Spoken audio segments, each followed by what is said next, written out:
Insiders, and man, are we excited to be here today. It's a party, baby!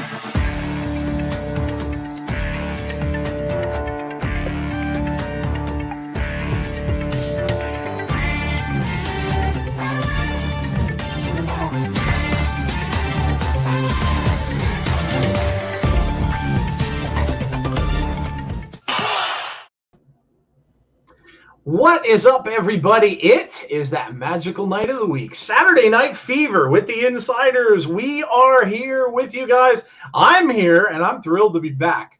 It's been a while. It has been a while. I've been poked and prodded, and look at the battle scars. Look at that. Oh, my God. Yeah, look at that. That's from them playing with an IV because they couldn't get it in the correct way, and she kind of just like stuck it and turned it. Yeah, that was a lot of fun. Was a lot of fun. But you got good sleep though. I did, dude. You weren't kidding. Like, that stuff is good stuff. Like, yeah. All I remember is I'm like laying down and I look up at the nurse and I started seeing like the nurse like going like this, and I'm like, I feel funny. And then it was like, boom, done. And I didn't wake up until it was over. I'm like, oh my God, like that was crazy. But yeah, I could see, I mean, God rest his soul. I could see why Michael Jackson would want to use that for rest, because holy cow, like and then it's weird because you wake up out of that and you're like, it's like you got 6 hours of sleep and you were sleeping for like 10, 15 minutes. Yeah, that is good stuff. That is good stuff. But thankfully, no big deal. They didn't find anything, which is good. So I thank you all. Jeff has been, giving me messages of prayer and things like that. I know you guys have all asked and stuff about it. I really, really appreciate that. Thank you all. But all the tests came back really well. The only thing I do have is I have a hernia, which I had one before, and I have to look into a surgeon to take care of that. But other than that, nothing really, nothing bad. So it could have been a lot worse. So put that behind me. The week is over, and I'm glad for it to be. But we are here live, and Jeff, man, again, we seem to say this every single Saturday, but holy cow, it's been a crazy last couple of days in wrestling again, man. Man, every week. Like this, it's just crazy. Everything, all the news and, new things happening, and it's just crazy. It's a lot of stuff going on. Again, it's a great time to be a wrestling fan. I mean, the fact that there's just so much from so many different places. I mean, it's great. So, and it gives us a lot to talk about on our show. So.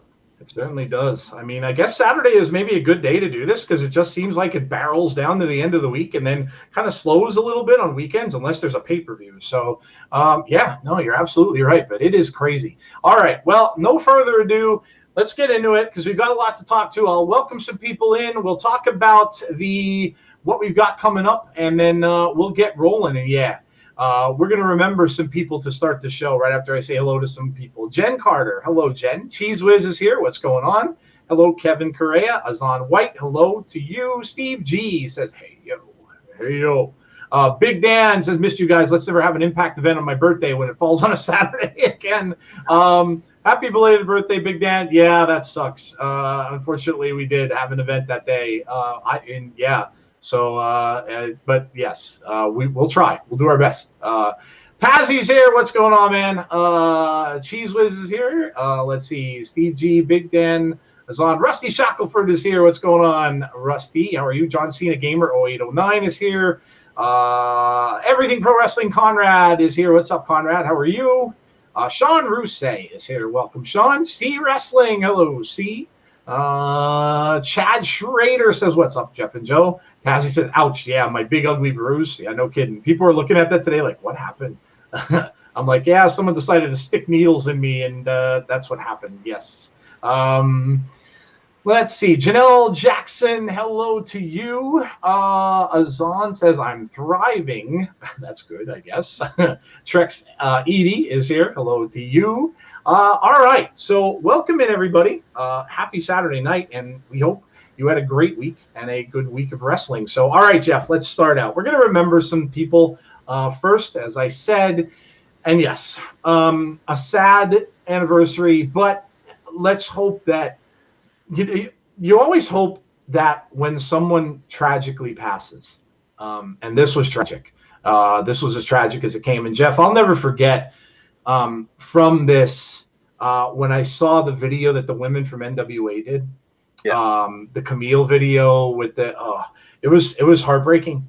It really was heartbreaking, and to see those women expressing themselves, couldn't even talk because some of them kind of lived this kind of thing, and it was awful. And this was just tragic. The young woman obviously committed suicide, and a lot of it was being bullied. And it's just it's a shame whenever anything like this happens. And it seems like our society is kind of more, you have the Me Too movement, you have things coming out now more and more and more. People are speaking out about things, which is great.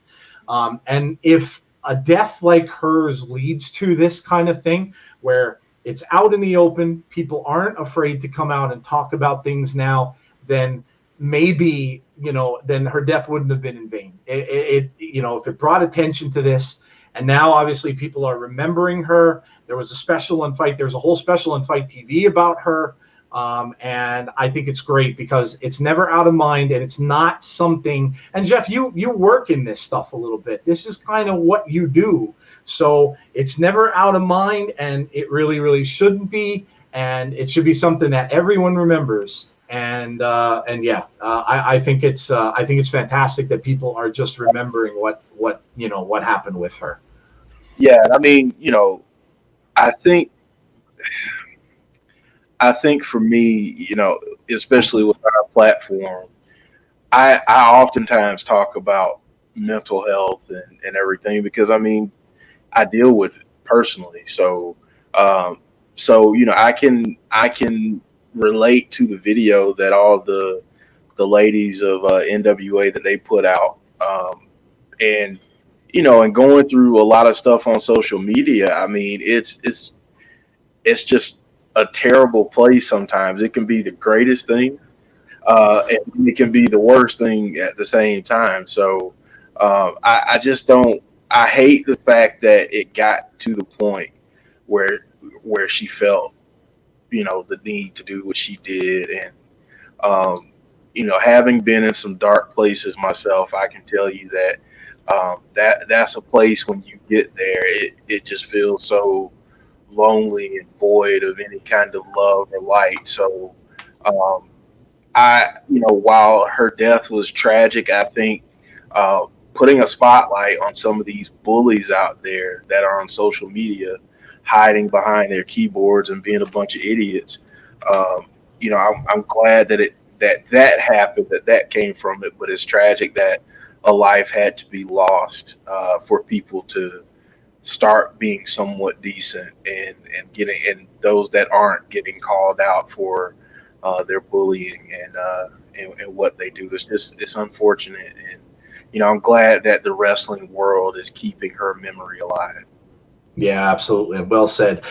Somewhere down the road, and you guys obviously could tell us what you think, but somewhere down the road, maybe we should have a stream and kind of dedicate it to that. Kind of dedicated to like almost like a mental health kind of a awareness type of stream that we should do. Something we might think of down the road, when we've got some extra time. Maybe it might be something we'd want to do again, because Jeff works in this, and I know there's so many people out there that have been affected by this. I know there's a lot of people I talk to from our community. What's up, Jody? Jody is hot. Jody is at the Indy 500. If you didn't know. Jody is at the race this weekend, so hope you are having fun there. So Jody is at the Indy 500, and it's hot there. I'd imagine it probably is. Oh, yeah. I'd imagine it probably is. Hot time at the track. Yes, social media is a cesspool. So many people who think that they can crap all over everything, and it has no effect on the people they are talking about. Yeah, it can be. It can be, for sure. There's no question about that. It can be like that. Like Jeff said, we talk about this on the show a lot, and you kind of have to stop and think about what you say sometimes. And I think, listen, I've done it, and I'm sure everybody has done it. You don't stop and think about the things that you say sometimes, and it can affect you. It really can. So my camera's wigging out of me. Give me 1 second. Okay.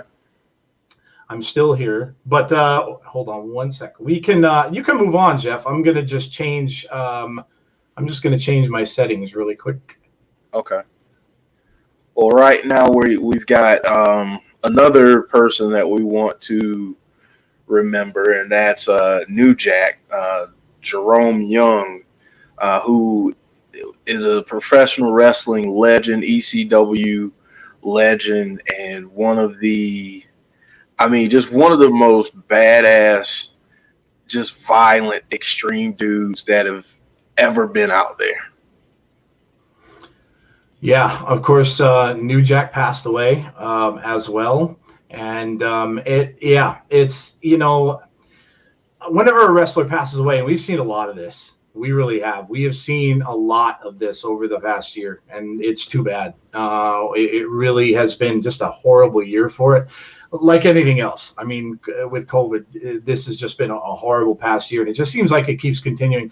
New Jack, when I saw that this happened, I remember I tweeted it out, and he died. He passed young, and let me tell you, this guy, I will never forget seeing him in his matches because, man, he honestly had to be one of the craziest dudes I have ever seen wrestle. Like, some of the things that he did was absolutely insane. Like the heights he would jump. I remember seeing him in the ECW arena jump clear off of that balcony down onto garbage cans and stuff. And I'm like, I'm sitting there watching this late at night thinking, this guy's got to be dead.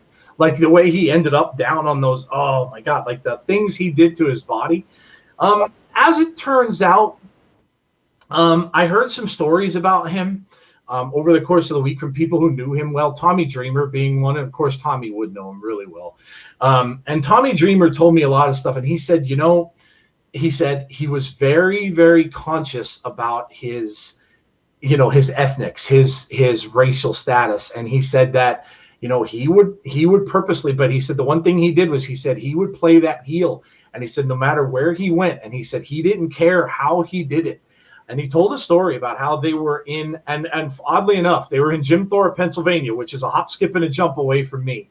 And I had gone to see ECW there. It wasn't this particular show, but he talked about it, saying that how they literally got into a fight he said that night there happened to be a bunch of state troopers at the show.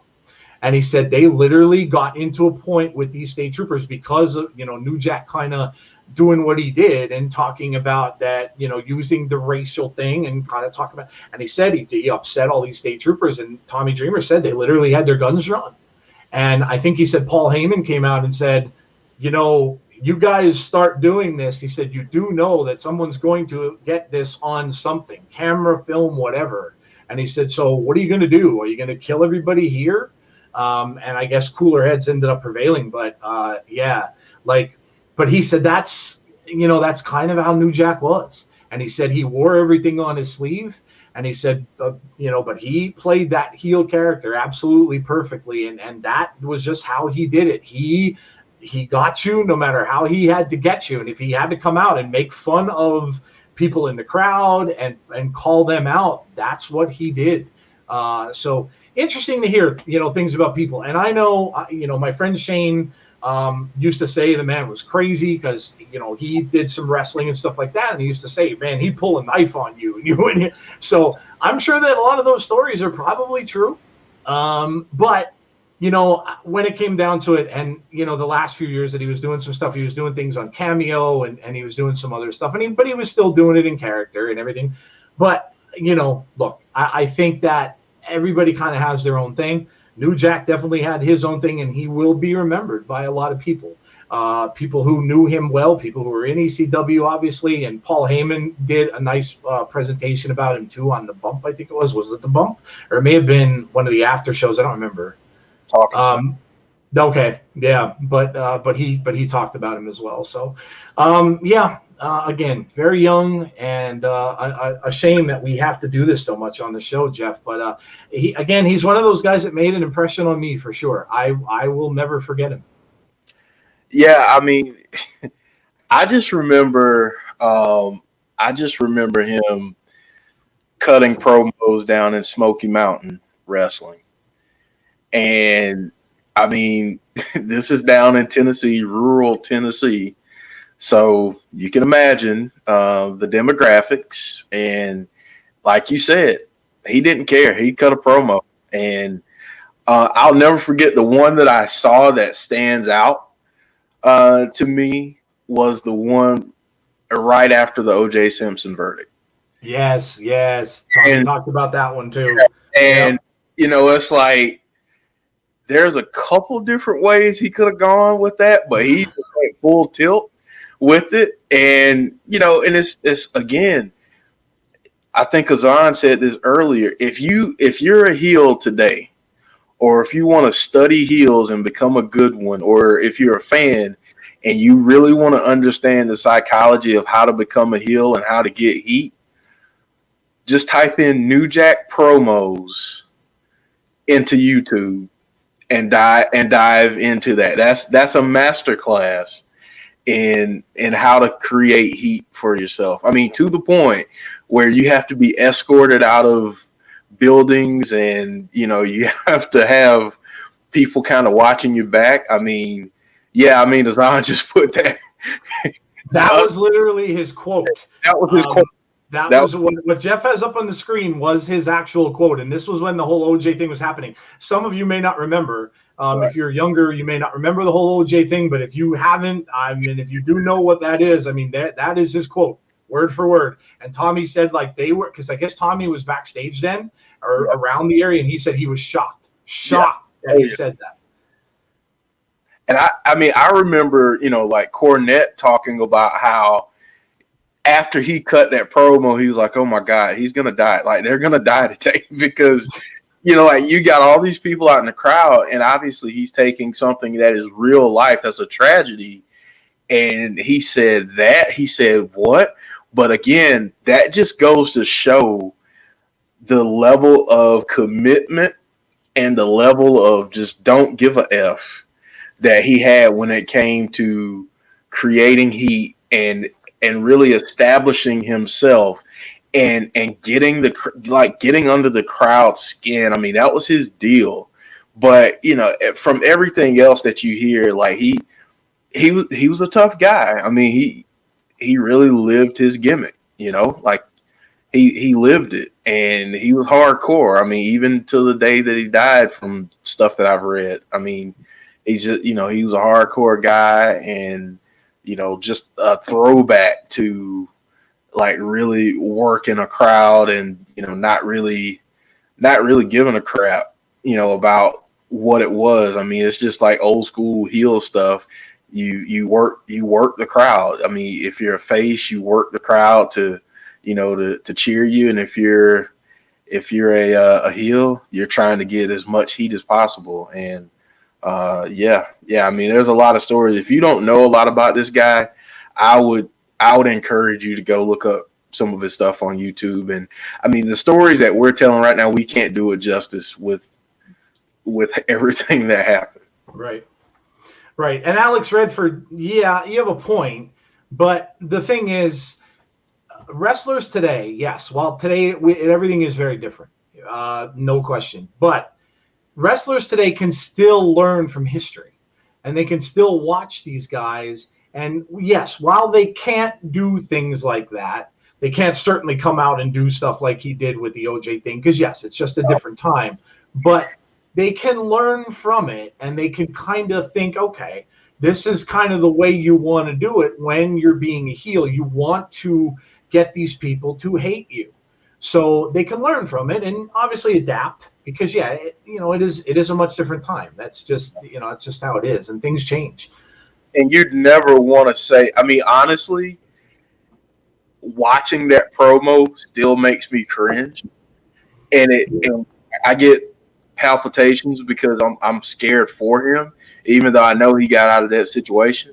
But I mean, it's such a disgusting thing to say, but again, that was the shock factor that he wanted to go for. Yeah. So. Yep. And he wasn't afraid to do it. And some people, and that's what Dreamer was saying too, is some people just wouldn't care. Like some people would be terrified to do something like that. They never do it.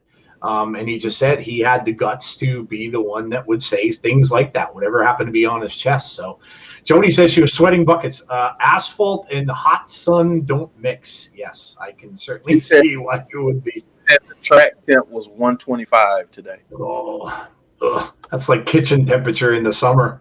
Whew, like a restaurant kitchen. Good Lord. Yeah, that'd be horrible. That would be horrible. Too bad he didn't get a shot in WWE, says is on. Hello, Wally. How are you? Wally joined us.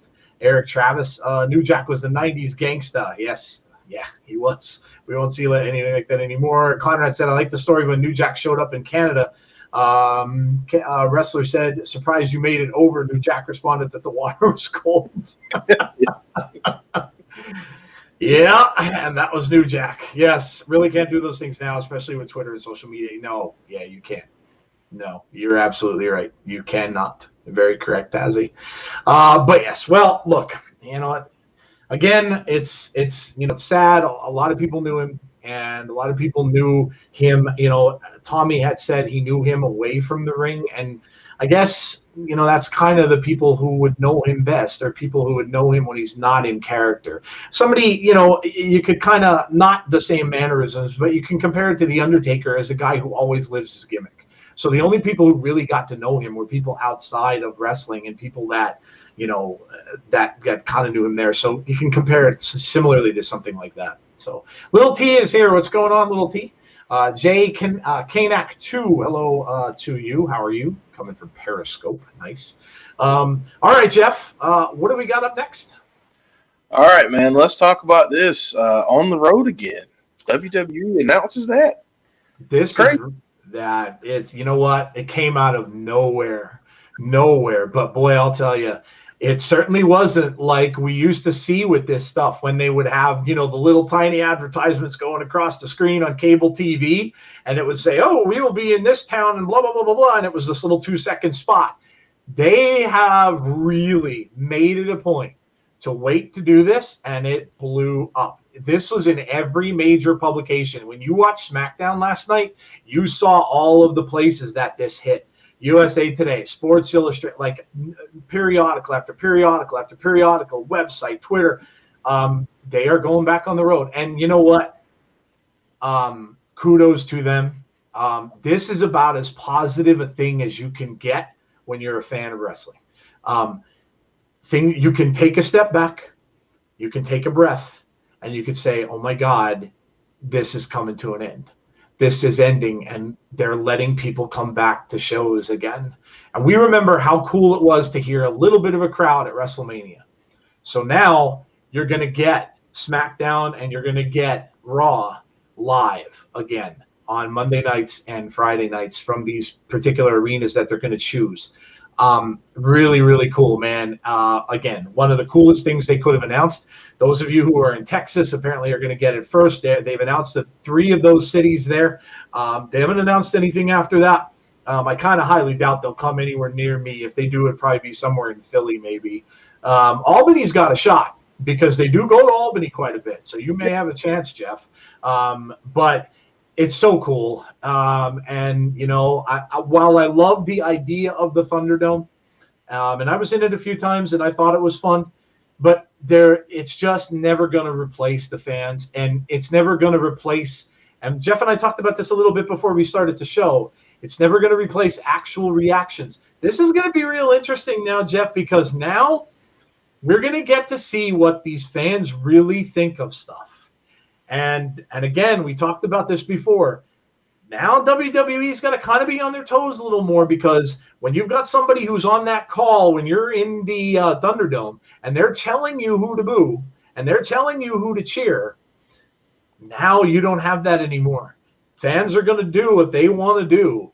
And now, man, it's back to where it is. They're going to have to really be on their toes now to see what people like and what people don't like again, which that hadn't been the case for a while. Yeah, and I mean, this is for all of the companies that are doing this. I know AEW is doing it as well as Ring of Honor, like Azan pointed out. Yeah.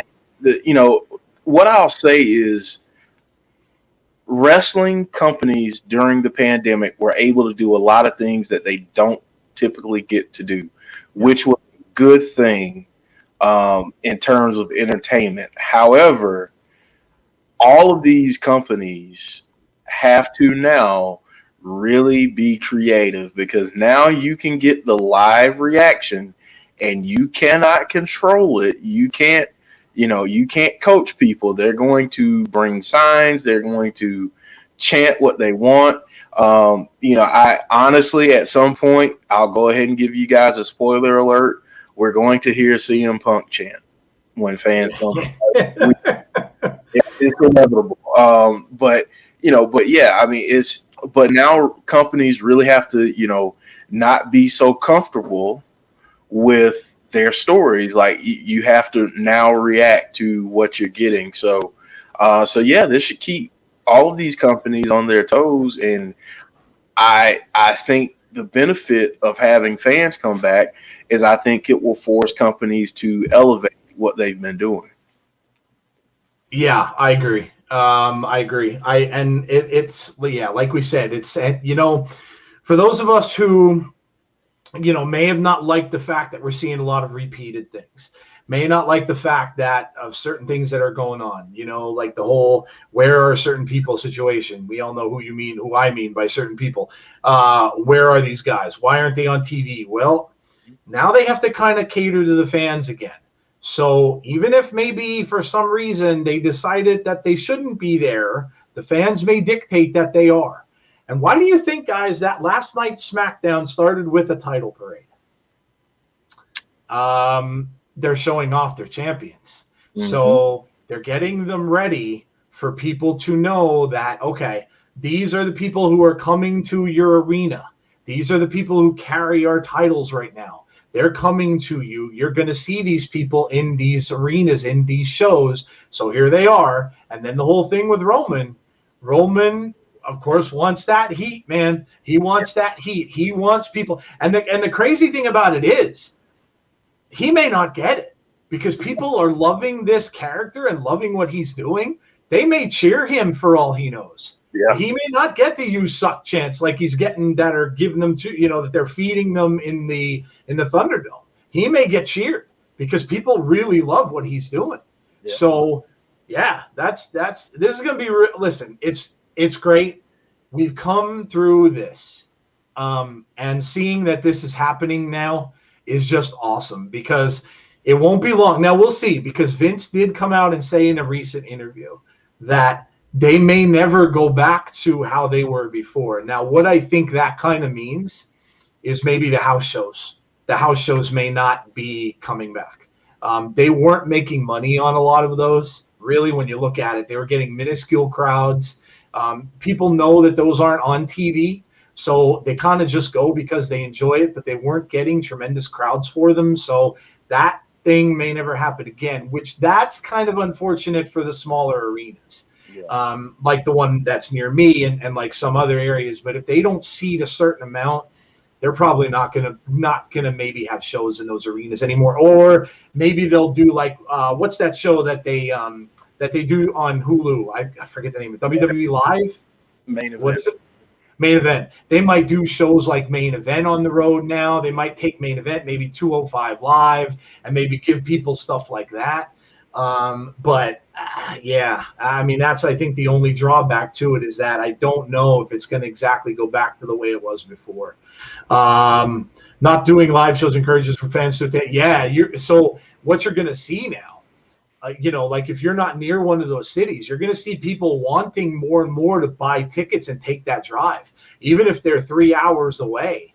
Mm-hmm. They'll be like, you know what, I want to see a wrestling show. I love this. I haven't seen this in a while. I'm giving them my money, and I'm going to drive 3 hours to go see it. You're absolutely right. It makes a lot of sense. But listen, it's cool. It really is. It's cool to see. I can't wait till we see the first live events, and it's right before SummerSlam. So pretty cool.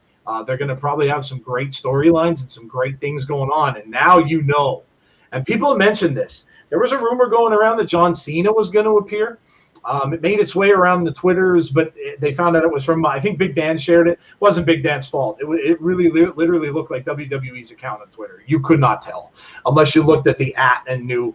But now they're saying that maybe he will. And listen, don't not think for a minute that Vince won't have some big stars come out at some of these first shows. Don't think for a minute. If he can get The Rock to show up, he's going to get The Rock to show up. If he can get someone like Cena to come out, he's going to get Cena to come out. So this is really cool stuff, and this is going to lead to some really cool things. And man, welcome back. Awesome stuff. Chad is saying Jeff is the new WWE champion. Well, that's good, Jeff. Jeff, where do you have time to go and do that?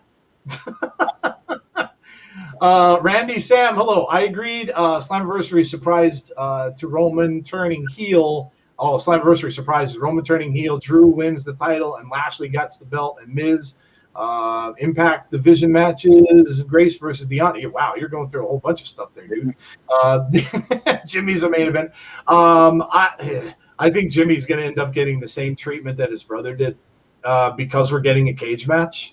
I think it's going to be Roman teaching Jimmy the same thing he taught Jay inside of the steel cage. So we'll see how that goes. I may be wrong. Can't wait to hear the full NXT crowd again. Tazzy, yes. Yeah. NXT. Yeah, dude. I mean, that arena is very small, so it won't take much to put people in there and make a whole heck of a lot of noise. So yeah, dude, absolutely. I'm all, like I said, I'm all for it because the crowd reactions at WrestleMania were awesome, and now that we're going to be able to get this stuff back, it's fantastic. So yeah, very cool. All right, what is next? All right, next we've got the Mysterios winning the tag team titles. This was a feel-good moment. It really was. And you kind of knew it was coming, but, they really did it well where, Dominic got beaten up in the back and you weren't sure that he was going to make it out there. And, of course, then he came out and he had the heroic ending and stuff. But, look, this is cool. A father and son team had never been done before. It was, and no matter what, I know people are saying, well, they may not have them long. Maybe they might not, but this is very cool. And I know a couple people on our Twitter was saying somebody mentioned Eddie Guerrero was smiling at this up in heaven. And yeah, I mean, stuff like that's just a feel good moment. And that's what this was. Listen, we don't know how long Ray is going to be in wrestling. We don't know how long he's going to want to stick around. He may get to the point where he's going to say to Dominic, you know what, I kind of helped you out here, but I'm kind of back away and let you do your thing. So, you got to kind of like moments like this that happen. And I'm kind of glad that the WWE, gave them this moment together while they're still able. Because, again, you don't know. Injuries can happen. Ray could get hurt and be out for a while. You don't know. So I'm kind of glad they allowed it to happen. They beat the two guys that everybody detested. The two heels got beat. And I think it's a cool moment that they could celebrate this. And we'll see how long it lasts. But a cool moment anyway. Yeah, I mean, great moment. For seeing a father and son team win championships, it's amazing. It might just be included later in the show. I don't know for sure, but it may. But yeah, it was amazing to see. And, immediately when I saw it, I thought back to when Eddie and Ray had their feud and, when they were, together and, seeing Dominic at that age and now seeing him being in the same business and, his father with the longevity to be in the business as long as he has and them titles, it's just amazing. It really is amazing. Yeah, I agree. Cool. Like I said, cool moment. Sean says biggest moment in Ray's career. He said on Talking Smack. I wouldn't doubt it. I wouldn't doubt that. And Ray's had an illustrious career. Ray's done a lot of big things. But listen, when you can bring your son in and you can see your son succeed and win a title with your son, then I could see why he would say that. That is a special moment. For a father to be able to do that with his son, that's not something you see a lot in wrestling. It would be as if, Cowboy Bob Orton and Randy won the titles. You know what I mean? Like something along those lines. But you don't see it very often. It'd be as if Ric Flair and Charlotte could tag team and they won titles together. Things like that. You don't see it very often. So again, I'm glad WWE decided to go with it. They didn't have to. People kind of thought, yeah, okay, it kind of seems like it's going that way. And now people are saying that the Usos may be next to take it, and they might. They might be the ones to get them. But in either case, they got him. Dominic got his first title. Ray was there with him when he did it. And, however you look at it, again, I think it was just one of those moments in wrestling that people are going to talk about for a while. So, yeah, good stuff. Good stuff. All right. Man, let's see here. So, elephant in the room. This is a gigantic elephant in the room, yes. Yeah, we had some more releases the other day, and one of those was the embattled Velveteen Dream. All I can say with this is what took so long. And I think a lot of you are probably thinking the same thing. What took so long? There may be more to this story. There's a lot of stuff being spread around. I'm not gonna embellish it because, let's just say if this stuff that comes out is true, it's absolutely disgusting. Mm-hmm. Like you thought the things that he did prior were gross. If this comes out and this is true, boy, oh boy, what a problem and a sick individual this guy really is. And that's why I'm not going to sit here and condemn him because nobody's proven it. Hasn't been any proof. There isn't, but it's out there. And I know some of you guys that read the dirt sheets and follow this kind of stuff, you probably already know what I'm talking about. It involves a cell phone. And it involves being put into lockers and taking pictures and videos of people. So, yeah. I haven't heard anything from the bigger dirt sheets like we know, like Sean Ross Sapp, the big guys that can confirm news and stuff like this. I haven't heard anything from any of them. So, but it is out there. And wow. If that is what caused them to do this, first of all, shame on you anyway. Because if it led to that and Triple H came out on a conference call saying that they didn't believe he did anything wrong. If that's the case and this other stuff is true, wow, man, that's egg in your face. Big time egg in your face. And if there's going to be ramifications from this, because if this is people coming out and saying stuff and they're going to come out and talk about this kind of stuff that happened, oh boy, man, all hell's going to break loose. So again, I'm not going into any further detail about it because I just don't know. And no, I don't think anyone knows. People are guessing, but all I could say is keep your eyes out. But look, either way, and James Chadwick was talking about this, and the only reason I'm going to shout him out is because James was just saying, whatever happened to innocent until proven guilty, because we don't know that he did any of this. And if that's the case, if he didn't, then his career is ruined. You are correct. You are right. It is. No one's going to pick him up. They're just not. He's not going to get picked up right now. There are other people, like AEW. Obviously, WWE is done. AEW, Impact, I doubt they're going to want to touch this guy. I highly doubt it. Now, NWA has signed some kind of, a couple of risque people. So you never say never. But I mean, James has a point. Nobody knows other than the people backstage and the people in WWE as to why they did it. We may never know. He's gone. He has a no compete clause for 30 days, so he can't go to a competitor at least for 30 days afterwards. So we'll see what happens after that. But the end to a very troubled story, Jeff. Yeah, I mean, the other day when we were on Impact, a few minutes to talk about everything, since that was the story of the day, and I just kind of asked people,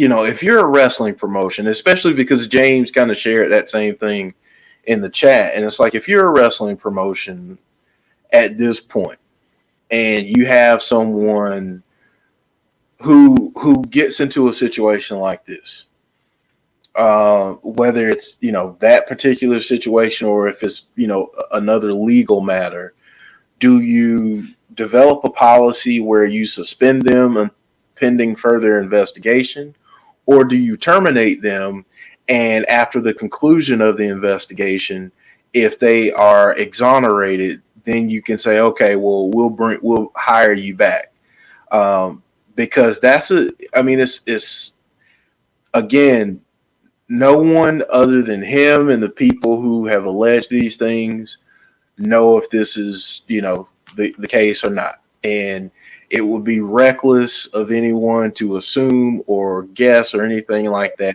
So we definitely don't want to do that. But at the same time, again, you look at it from a business standpoint, and it's about optics, and it's about, the public relations that you have to manage if this, with these types of allegations.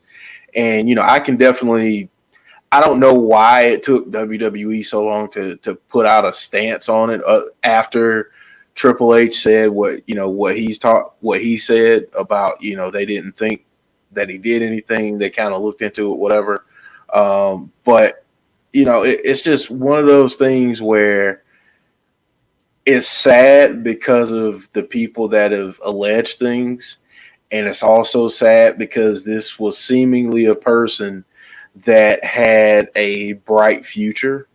And now he may never be in the wrestling business again. He may never be in the wrestling business again. And, my thing is this: if he's exonerated, if we find out, 3-6 months from now that, he's fully exonerated, will he be able to come back right away with open arms and people just accept him? No. He's going to have to do a lot of work to rehab his image. It's a cautionary tale for talent to, just be decent human beings and don't put yourself in a position where you can have these things alleged against you. But it's also a cautionary tale for companies, because I would go as far to say, if you're a wrestling promotion at this point and you don't have some type of policies in place to protect you and the general public, i.e. background checks or those kinds of things, then I don't know why you're waiting, because you need that desperately. Yeah, that's very true. Chad says no one's going to try. Chad, you're talking about Deshaun Watson. Well, the thing is, similarly to what WWE did here, sometimes you have to protect your investment and you have to kind of wait to see what happens. You're waiting for the other things that are out of your control. You're waiting for a legal team to play out. You're waiting for investigations by police to play out. These things don't get taken care of overnight. And so that maybe is what they're waiting for. I doubt he's going to ever play. And what a shame. There's another guy who, one of the most sought after quarterbacks. If he was going to demand a trade, he's a guy that anybody would have wanted. And his career may be over, like Jeff's talking about with Dream here. His career could be done. And boy, see, this is why, if this leads back to mental issues, as a person who is in the spotlight, you have to know enough to get help. If you don't, then, and if it's not that, you got to understand that your life changes when you're in a spotlight. And with, like people mentioned earlier, with social media, you can't do anything without getting found out. You can't do anything without people seeing you. People go to these parties and stuff like that, and they're partying, and people have, listen, everybody has a phone. Everybody has a phone that can take snapshots of anyone doing anything. And so, and you know, as far as them sending these messages to, you know, if he's sending messages to people, he's got a problem. There's something going on there. There's a problem.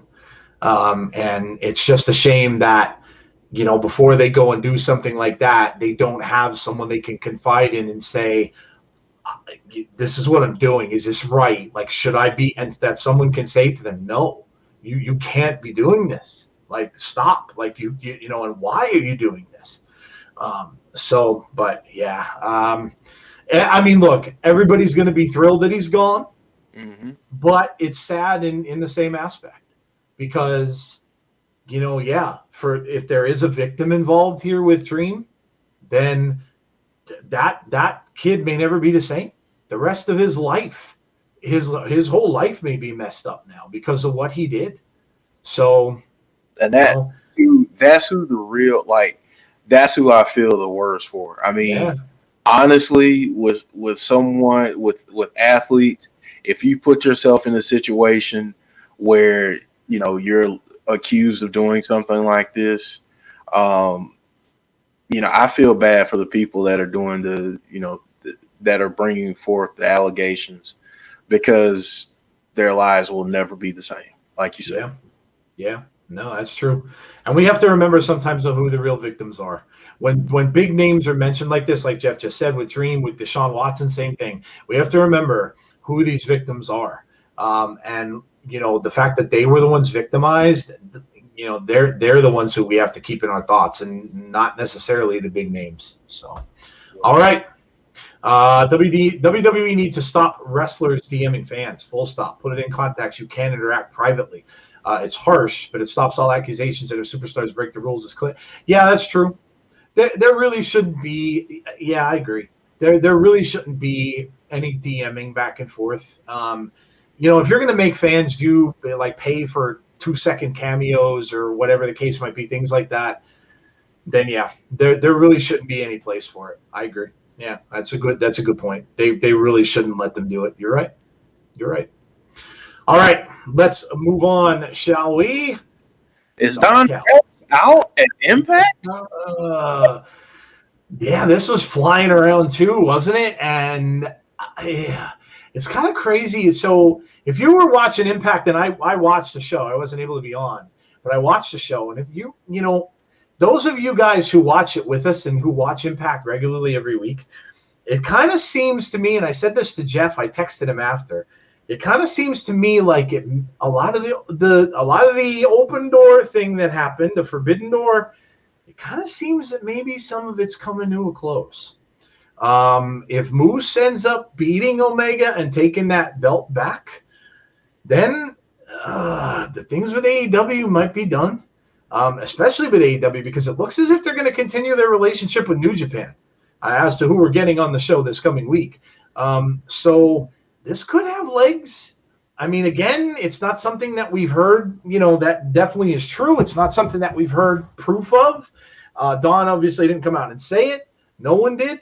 But this could have legs. I mean, if he is really out as, what was he, EVP? Was he the executive vice president? If he really is out of there, this could be because of what everybody has been saying, almost everybody that has been watching Impact with us, and that's, what is Impact getting from this? People ask that question all the time. And if they're not seeing that Impact is benefiting from what he's doing, and that it's mostly, you know, the other promotion that is benefiting from what they're doing, then yeah, Impact would be a little pissed. And they're going to be like, you know what? Yeah, this isn't working out kind of like we thought it was going to work out. We kind of expected a little bit more here that we're not getting. And if that's the case, then sure, it could cost jobs. You know, whoever's at the top, there's always someone ahead of someone. And whoever's up at the top, may have said to them, look, yeah, dude, like, you know, you're out, man. You're out. Again, we don't know. But if that's the case, then I would imagine that you're going to kind of see the break coming soon with AEW. Yeah. And I mean, a lot of people are saying that it's true, which I mean, if you go and look on Impact, on Anthem, who owns them, I mean, if you go look on the website, he's no longer on there. Okay. And I believe he's listed as a talent for AEW now. But I think it could be a matter of him seeing greener pastures on the other side. I mean, maybe he's going to get involved. And I've actually been saying this, and a lot of people may disagree with me, which is fine. But I think someone like Callis is exactly what AEW needs in terms of a leadership role and someone that's not a current talent as an EVP. Like, I think that would be beneficial to AEW to have someone like Don Callis in upper management who understands the ins and outs of the business, who's been around, who has the personal relationships that he does there already. And I think that would be a good thing for AEW. But, you know, if I don't know, like, I don't know completely. Again, I mean, we will never know. We just get the reports, but Right. But I don't think he was let go or anything. I think more or less if there was a split, it was either a mutual split or Don was like, you know what, I'm done here. I've taken this as far as I can. I've been here. I feel like it's on good footing now. And I'm gonna go over here and kind of take a different role in AEW. But you know, hey, who knows? We shall see. Especially like you said, when it comes to the working relationship. I mean, personally, and we've kind of said this before. I think the working relationship with New Japan is what they need to focus on anyway. It just makes a lot of sense. So, Yeah, I agree. And who said it? James Chadwick said maybe it's a work. That could be too. It's a possibility. I mean, you never can tell. Sometimes with what's a work and what's not. It could be all part of this whole big story. So it's certainly possible. Yeah. Sean, hello, Sean. How are you? Yeah. I mean, we'll see. We will see how it goes. Callis and Jericho are close friends. Yeah. I mean, it could be a whole bunch of different things happening here, but I kind of think, I think with, depending on, and it's coming at a weird time because now everybody's considering where Moose is going. Is he going to stick around? Is he not? Well, if you want the dude to stick around, you may have to give him that strap. You may have to give him that title. And that's where they have to say, all right, Kenny, enough's enough. We want our title back. So we want to give it to this guy, and this is the guy we wanted it on in the first place. So, yeah, it's going to be interesting to see what happens, for sure. So watch Impact, guys. Shameless plug. All right, what's next? all right, man, we're going to stay on the Impact train. Kojima, the legendary Kojima from New Japan Pro Wrestling, is going to make his debut this Thursday in Impact, and man, I cannot wait. This is another one that is going to be cool for me because, again, I keep getting to see people I have not seen. So for me to see these guys from New Japan come is like watching something brand new, and I absolutely love it because I have not gotten to watch, and I've told you guys this before, I've not gotten to watch New Japan, and I don't know a lot about it. So whenever these guys come in and I see them, like ELP came in, I was fascinated because I've never seen him before. So I'm like a kid in a candy store. It's great to see new stuff. It's fun to see it, and I didn't realize the dude is that old. I didn't realize he's literally 50. He's 50 years old. I looked it up. I'm like, holy cow. Yep. This year at Wrestle Kingdom, He was 51. 50. Okay. Yeah, 51. Wow, he's as old as me. Oh, he's as old as I. See, everybody's out there screaming and yelling about my age, and here's a guy who's wrestling that he's the same age as me. That's pretty awesome. Azan said he was the first man to simultaneously hold the IWGP and All Japan Triple Crown titles. He's also former NWA World Champion, MLW Champion, a 6-time IWGP Tag Team Champion. Wow, that's a hell of a resume. Holy cow. I was actually, Azan just did my job for me. I know, a lot of people, especially with us, you kind of defer to me on New Japan when it comes to introducing, to new people. And I was actually going to go through his resume just to show people how decorated he is. 2-time Triple Crown champ. I mean, dude is a legend. He's not doing the same stuff that he used to at the same level, but he's still a name and he's still a legend. And for him to be coming to Impact, that's a huge, huge deal. Huge deal. I'm excited. I can't wait to see it, and I'm really looking forward to this coming week's show as well. Joe is quietly singing "You're the Inspiration" in his headphones. Chicago's "You're the Inspiration," really? Are you really going there, Dan? Hey, you know what's really cool is during our live stream on Thursday, James tweeted this at me from Impact, and it's a picture of Kojima standing on the stage, and Kojima actually liked the tweet that James put out there. Oh, no way. That's awesome, dude. So that was pretty cool. Wow, that's really neat. That's really cool, man. That's awesome. He's great. As great as this is, I'd rather have Tama. You're talking about Tama Tonga. Yeah. Maybe we will. Maybe it will happen sometime. I think he's going to show up somewhere else, but that's just my opinion. Okay. I think he might show up on the other show. Wow, Kojima is 50, even though Asuka's still 39 and she still looks like she's in her 20s. Put some respect on his name, says Conrad. Yeah, that's right. I mean, my gosh, with that kind of resume, how can you not? That's crazy, but I'm excited.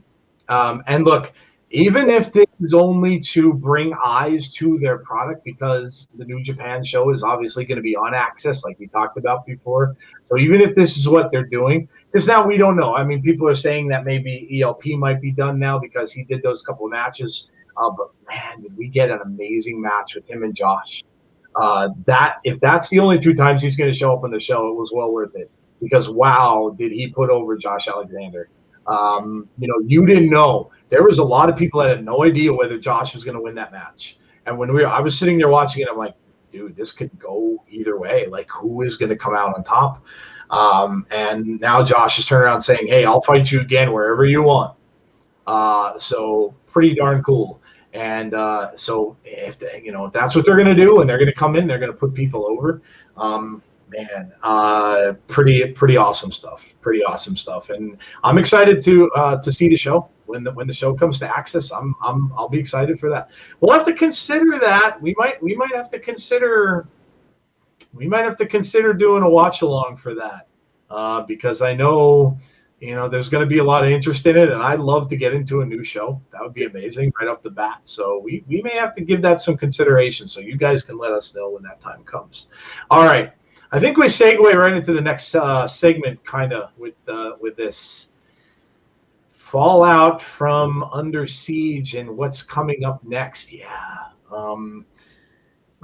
that show last week, man, oh man, they had a lot of really cool things happen on that show. I pointed out some of the stuff to Jeff with Jordan Grace. Looks like Jordan's going to turn heel, which is really cool. Wait before you go there, but no, let's do that. And then obviously at the end of that show, we got a huge thing. So I'll bring that up next. Yeah. We'll go. Yeah. But this, of course, is what we got. This was the big thing we got from Under Siege. Was obviously what we're going to get at Against All Odds. Which again, see, and this goes hand in hand with what I was thinking about before, with the topic I was talking about with the whole Kenny thing maybe coming to an end. This surprised me, honestly, that this was happening at this pay-per-view. It really did. Because I would have thought that it would have been held off till Slammiversary. because I would have thought that they would have wanted to pull that belt off of him then, and that would be when they'd get their championship back in their biggest pay-per-view of the year. They would crown Moose the title holder. Now, it could have been pulled back because of the contract situation with Moose as well. So that could be the reason why. But it surprised me a little bit that they're doing it, but it also, now, I'm not so sure. Now I don't know whether or not that he's not just going to take that title back off of him, especially if they want to keep him. XFL saying, what's he doing next? We don't know. We don't know. Yeah, NXT.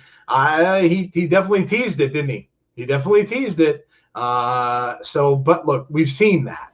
We've seen that kind of stuff. Guys like to tease. They use Twitter to do it. So, yeah. But listen, I don't know. I don't see why there's any way that he can't win this match. And then if he doesn't, then you kind of have to think in reality in terms of, well, he had a shot, but maybe he's not coming back to Impact. And maybe that's why they're not giving him the belt. So they're going to have Kenny go on, and maybe it's just kind of to further the story, because we all know Sammy is a player as well. And Sammy seems like he's the one that Callis and Omega are afraid of. They came out and confronted Moose. So it kind of seems like Sammy's the one they're really trying to make it seem to everybody that they are scared of. So if this just is a lead into Slammiversary and that is when we get Sammy and Kenny, then that is probably going to be where they pull the belt off of Kenny, and that Sammy ends up getting that title for Impact, which would be really crazy, wouldn't it? So, yeah, either way, it's going to be an interesting couple of months for Impact Wrestling, man. Yeah, and honestly, I mean, there could be two trains of thought here. It could be that Slammiversary is going to be so huge with debuts that maybe you don't want to do this at Slammiversary, because maybe this gets overshadowed by the debuts that you're going to have. Maybe they've got some big time plans here. Daniel Bryan. It was interesting that that now it's very visible that you can see the yes in the Slammiversary teaser now. You can see the yes in there. So, I mean, who knows? I would so love that. It would be so great. I want him to return to WWE. I don't know why, but if he goes to Impact or Ring of Honor, honestly, I don't care. As long as he's happy, that's fine. But I would love for him to go to Impact, just selfishly. Oh, that's a Big Dan was saying, like, that would be a kick right in Vince's grapefruits. Yeah. And it so would be. Like, because Vince is probably thinking if he's going anywhere, he's going to go to AEW. He's going to go to that big company. But if he went and went into Impact, which they consider kind of just probably a nuisance, maybe more than anything else, that would be a big kick in the grapefruits. So, and nobody would see it coming. No. But, oh, man, that would be, wow, would that give Impact Wrestling some notoriety? Yes. I mean, they've got some great athletes there now, but if you put a name like that on Impact Wrestling, man, you're jumping up the audience. You are really jumping the audience up on that show. And can you imagine a universe where Impact Wrestling this summer adds Daniel Bryan and potentially Samoa Joe to oh, mind blown. Oh, man, dude. Yes. Dan saying Slammiversary, a.k.a. the potential yes kicks to McMahon's grapefruits. It'll be an Impact party, baby. Yeah. That's going to be a must-see. You guys, if you haven't joined us, for Slammiversary last year, and it was the very first one we did, that is going to be a must-watch, literally a must-watch show, because this was the one last year where they got all these new people that came in, and now you're hearing that Chelsea Green is signing with Impact. So who knows how many of these people they're going to sign. Hey, listen, AEW, yes. Do they have more money? Sure. But do they have the room right now on their loaded roster? That's the question. You've got 3 shows going on that. Well, 2. I'm sorry. Well, no, 3. You've got 3 shows going right now. With the plans maybe to have a 4th, they may just have too many people on their roster to carry all of this stuff. They may not really be able to sign. And there's rumors they're talking to Andrade right now. So they bring him in. How many people can you take? So, man, and Daniel Bryan too, they've got a guy on their show already in Edge and in Sting who can kind of fill those mentor roles. So if that's what they want to give Daniel might not be interested in that. Because if he wants to come out and wrestle, he may not be interested in doing that. And Impact might have said to him, you know what? We'll give you whatever the hell you want. If you want a short contract, you want how many matches a year, if you want, they'll probably do whatever the hell he wants. So this is getting interesting. So stick around and definitely check out Impact Weekly with us if you don't already. And if you haven't watched it, you don't know what you're missing. It's great stuff. It really is good wrestling. It is still and has been my favorite wrestling show every week. Well, I mean, let's talk about how great and shocking and surprising Impact is, because just when we thought the show was over on Thursday, it just happens. Violent by Design, and a lot of people had forgotten about the Call Your Shot Cup. I did. And I did. I'm sitting there watching this like, well, wait a minute. The match is over. Like, how? Okay, they're going to come out. What are they going to do? They're just going to attack Finjuice because they won the match. And I'm like, why are they wrestling? What's going on? And I'm like, oh, damn, he won that cup. Yep. I forgot all about it. I really forgot all about it. And storytelling like that sometimes is cool, because while people forget about it, it's not a bad thing that goes out of sight. It's almost like a Money in the Bank. But see, with WWE, with the Money in the Bank, they talk about it constantly. You never forget about it, because the person who has it is always on the show. They're always flaunting it in front of everybody else. Maybe take a hint with that and maybe not do that so much. And maybe people but that's such a big glorified thing. You're never going to forget who won it. So, but yeah, this was really, I was shocked. Now it makes some sense, because we heard them earlier on the show saying we're going back to Japan. And I thought to myself, and at this point, I thought they were going to lose Ace Austin and Madman Fulton, because I'm thinking, all right, are they going to really let them go back to Japan with their titles again? This would be the second time they've had to do that. And then the titles would be off the show forever again. And I'm like, yeah, they're probably going to lose too.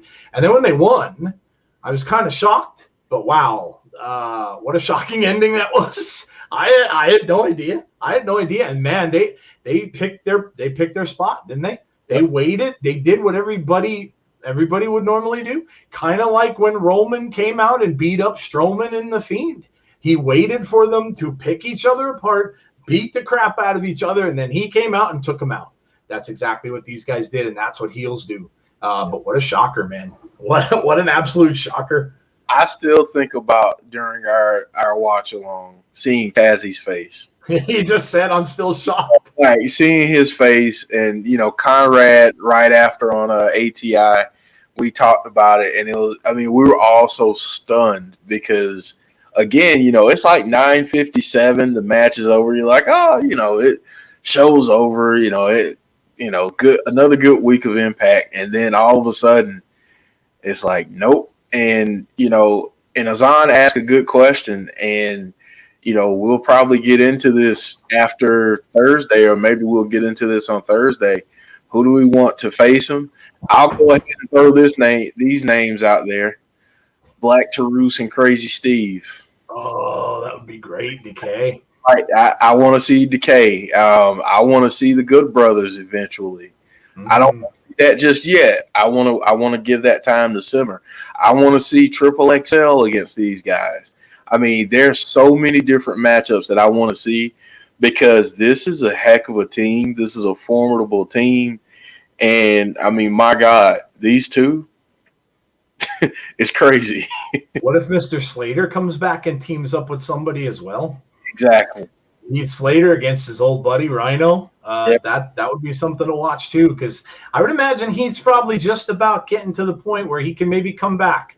You have to stay away with the hernia surgeries and stuff. You can't be out there, but I would imagine he's probably healing up, and he might not be away for that much longer. So watch for Slammiversary and what they're going to have for that with these guys, because it should be really interesting where it goes. But yeah, they've got some really cool tag teams in Impact. And now you're going to get to see all the face tag teams now come out. It was, with Finjuice, obviously they were the face team in all the matchups, but man, you can really go and have some people lined up to come after these guys. But really cool, man, because again, Violent by Design, you kind of really weren't even thinking about them much, because you know what happened with Eric Young, the injury and everything like that. So they were kind of almost an afterthought. But they played it really well. Kudos. Yeah. They played it really well. Yeah, and Conrad said this on ATI. They kind of needed that momentum spark because of the injury to Eric Young. Like they were so hot, and then things happen, and it's like, okay, we know that they still exist, but what's going to happen? And and then this happens, and it's like, okay, now they're hot all over again. So yeah, I'm absolutely loving it. Big Dan throwing out Heath Slater and Cardona, Steve and Cardona and Myers. So maybe after they fight, they figure out, hey, we need to be boys again. Let's go get some titles. I'd love that too. Yeah, absolutely. Jeff, before we get out of this segment, let's talk really quickly about Aleister Black. Wow, was that cool? We saw the promo that he did. I love that, because he turned around and he showed you those tattoos. If you really want something cool to look up, go and look up Aleister Black tattoos. There's a guy that literally did a thing that explains every single one of them that he has. That tattoo on his back, and I put it on Twitter, that is Lilith. That is Lilith the demon that so many people talked about with Lily and with Alexa. That is Lilith that's on his back. And then you saw that picture when he was kind of fading away in the distance. The demon kind of shadowed him. Pretty cool stuff, man. And then I didn't expect him to show, because I'm like, okay, they're going to go with this for a few more weeks. Lo and behold, he shows up in that main event and comes down and a black mask, Big E. So we're going to get a matchup of Aleister and Big E. Man, that is good stuff. And I said to Jeff, the only thing is who do you want to lose in this? Because Big E obviously is coming off the loss of the title belt, so you kind of want to keep him protected if you want him to go further. With Aleister, he's just coming back, so do you want him to lose? You want to have him going further? And listen, there's an X factor here in Zelina Vega. Is Zelina Vega going to be her husband's valet, or in her husband's corner, something along those lines? And I mentioned it on Twitter. Is Zelina the demon? Maybe it's not Aleister.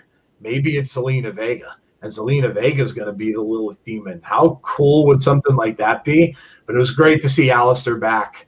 The promos are awesome. I absolutely love it. I love the mystery to it. I love how he's talking to the audience, and everybody's question is, who is this All Father?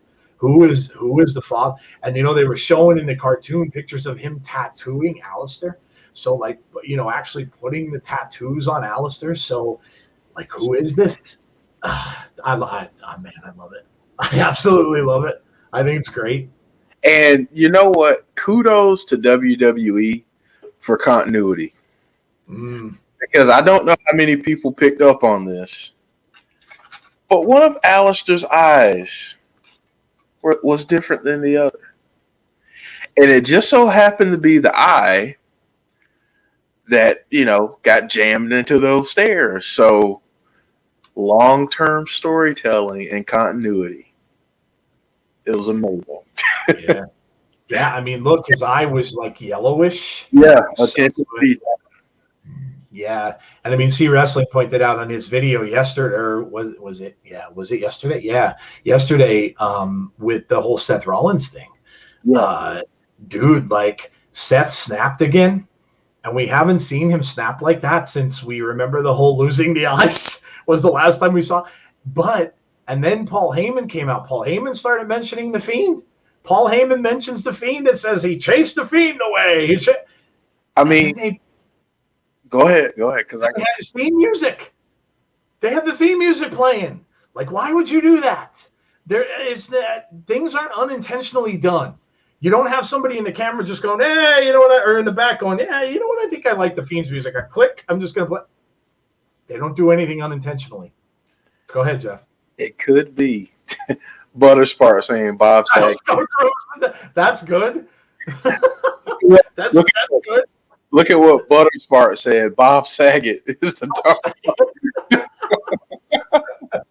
That was good. I like it.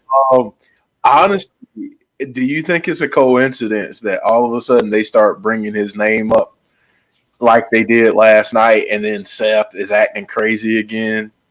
Come on. Yeah. I mean, he's playing it. There's sometimes too many things happening to be complete coincidences. So, C mentioned maybe he's going back to SmackDown. Maybe it's very possible. I mean, if they can't find something for him on Raw, and sometimes you just can't find the right matchups, maybe. And if the thing with Randy is over and they want to go on with Riddle, then, maybe that's part of it. Maybe there just isn't somebody on Raw right now that they can match him up with. So why not stick him back on the show that obviously Fox was enamored with him, and obviously they liked what he was doing. Why not stick him back on the show where he can get paired up maybe down the line? And everybody was talking about it with Roman Reigns. Yeah, Roman Reigns was the one that took him out. They had the wobbly walrus puppet and all that kind of stuff too. So there is stuff there. So, and then it could happen to be something with Alistair along the line also. And everybody said they were going to mark out if that was going to happen. So, yeah. So, cool stuff. Very cool stuff. All right. Well, that's a lot of news. Wow. Well over an hour. Over an hour. So we had a lot to cover. So yes. All right. Well, I think, Jeff, I don't even know. Do we have grievances this week? I mean, the only grievance I have at this moment is it's not wrestling related. I guess just for the sake of playing the music. Yeah, go ahead, just play it. I'm just gonna play it because people love it, so I'm just gonna play it. So here we go. The airing of grievances. I got a lot of problems with you people. Now you're gonna hear about it. Okay. Here's my grievance. That's not wrestling related. Last Friday, J. Cole dropped his latest album, The Off Season. It's 12 songs and it's 12 songs, 39 minutes total of a rap album masterpiece. And my grievance is that he didn't add another 8 songs and make this thing like an hour and a half album, because I needed more. Like, whenever I can get in my car and drive around and like do little errands, and I'm sorry, I don't mean to interrupt you. Give me 1 second. I'll be right back. Okay. Whenever I'm like trying to do that, drive around and everything, and it's already over, and I haven't finished my errands yet, I'm a little bit upset about that. So J. Cole, I mean, you got to stop being so great, J. Cole, and give us more music. No, I mean, obviously that's not really a grievance. Applying pressure. Listen, if you are a rap music fan, and I'm talking about, like, I don't want to diss anybody. I don't want to say that mumble rap is whatever, but I'm talking about, like, if you really like rapping, if you really like rap, go check it out, because my God, this dude is on another level. He's definitely one of the greats of this generation.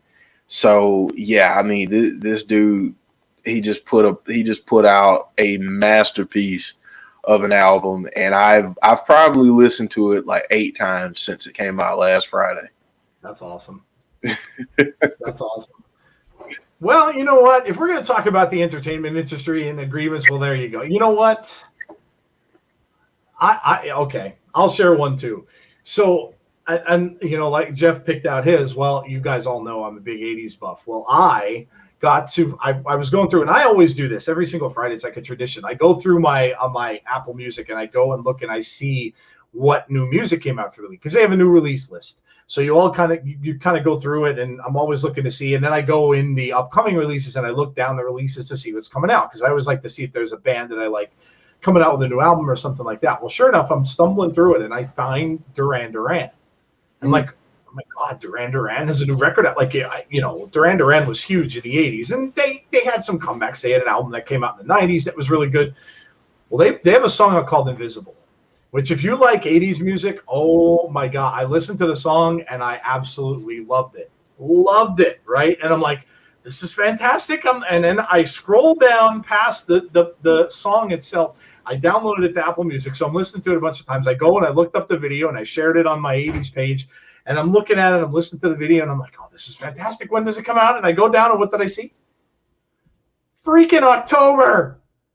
Why are you putting out a teaser for an album now when your album doesn't come out until October?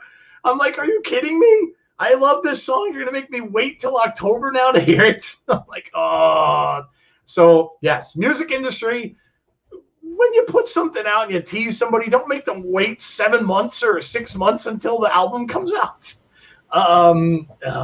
Yeah, but funny grievances. But yes, I there you go. So I'll share a music one as well. But yeah, if you're into 80s stuff, check that song out. It's fantastic. It really brings me back. Because some of the stuff that they did in like the 90s and the 2000s it was a little more dark, maybe a little more melancholy. It wasn't really like popish like this one is. Without a doubt, it really, really brings them back to the 80s. It's a fantastic song. So if you like that kind of stuff, if you like older music, classic rock, check it out. It's really, really good song. So I was pleasantly surprised. And I always like getting surprises like that. It's really cool. So yeah, you know what? I have nothing with wrestling this week either. Listen, there was a lot of positive stuff. Really a lot of positive news, especially over the last couple of days. Look, it is what it is. And, you know, there are some things that come out that we don't like, and there are some things that come out that we do like. But what we heard over the past like 3-4 days in the wrestling world would kind of overshadow any little smaller things that we may have heard before and stuff like that. So yeah, there's really nothing that I could say other than positive stuff today, because that's really all it is. There's just a lot of positive and fun things going on now in the world of wrestling. So no grievances this week, no controversial stuff, guys. So yes, so there you go. Poppy, Poppy. You say there's no controversial stuff, but I mean, we're about to get into some controversy and do some debate. We could debate. Yeah, why not? Let's go. Let's go. Let's pull this up real quick, and I will be right back.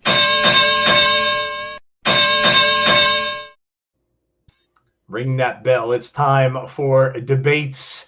So here we go. Sell or no sell, our debate segment that we do every single week. Topic number 1, the best place for moves to sign, and you guys know we tie our news all into these debates, is WWE and NXT. Jeff, go ahead. Why don't you start? Go ahead. Sell or no sell that?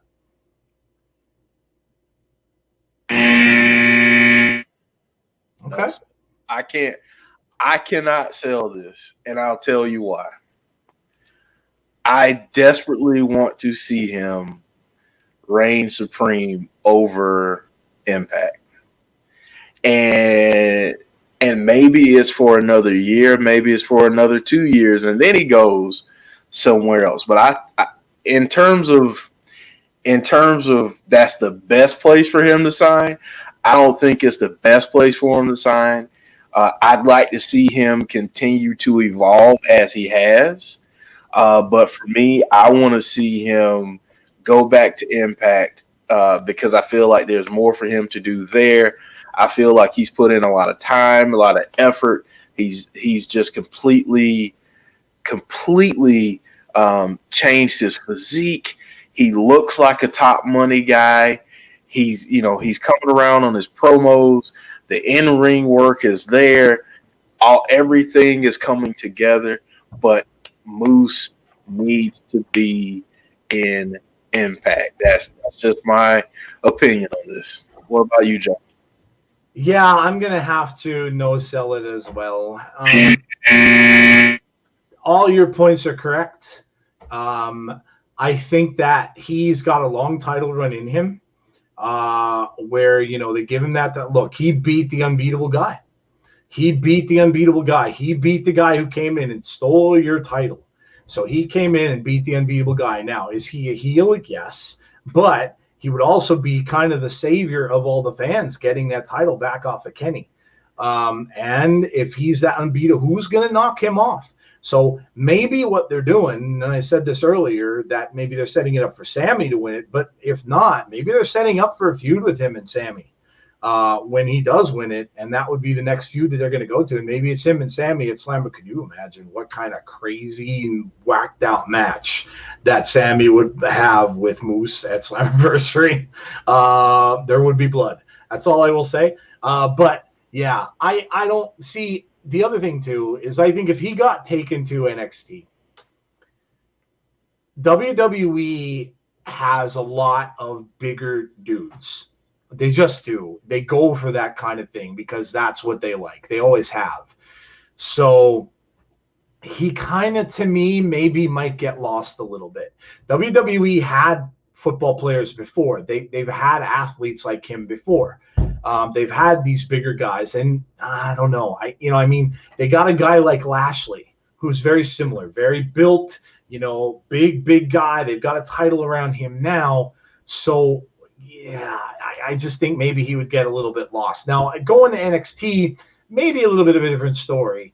But ultimately, if he wants to get on the main roster, I just don't know if he may get a little lost before he would get up there. So, yeah, I agree. I think at this point right now, with the story they've got going right now, I think it's best that he stays in Impact. And I would be really kind of surprised if they don't throw some money at him and try to get him signed on for at least another couple of years. Yeah. All right. What is next? Woo!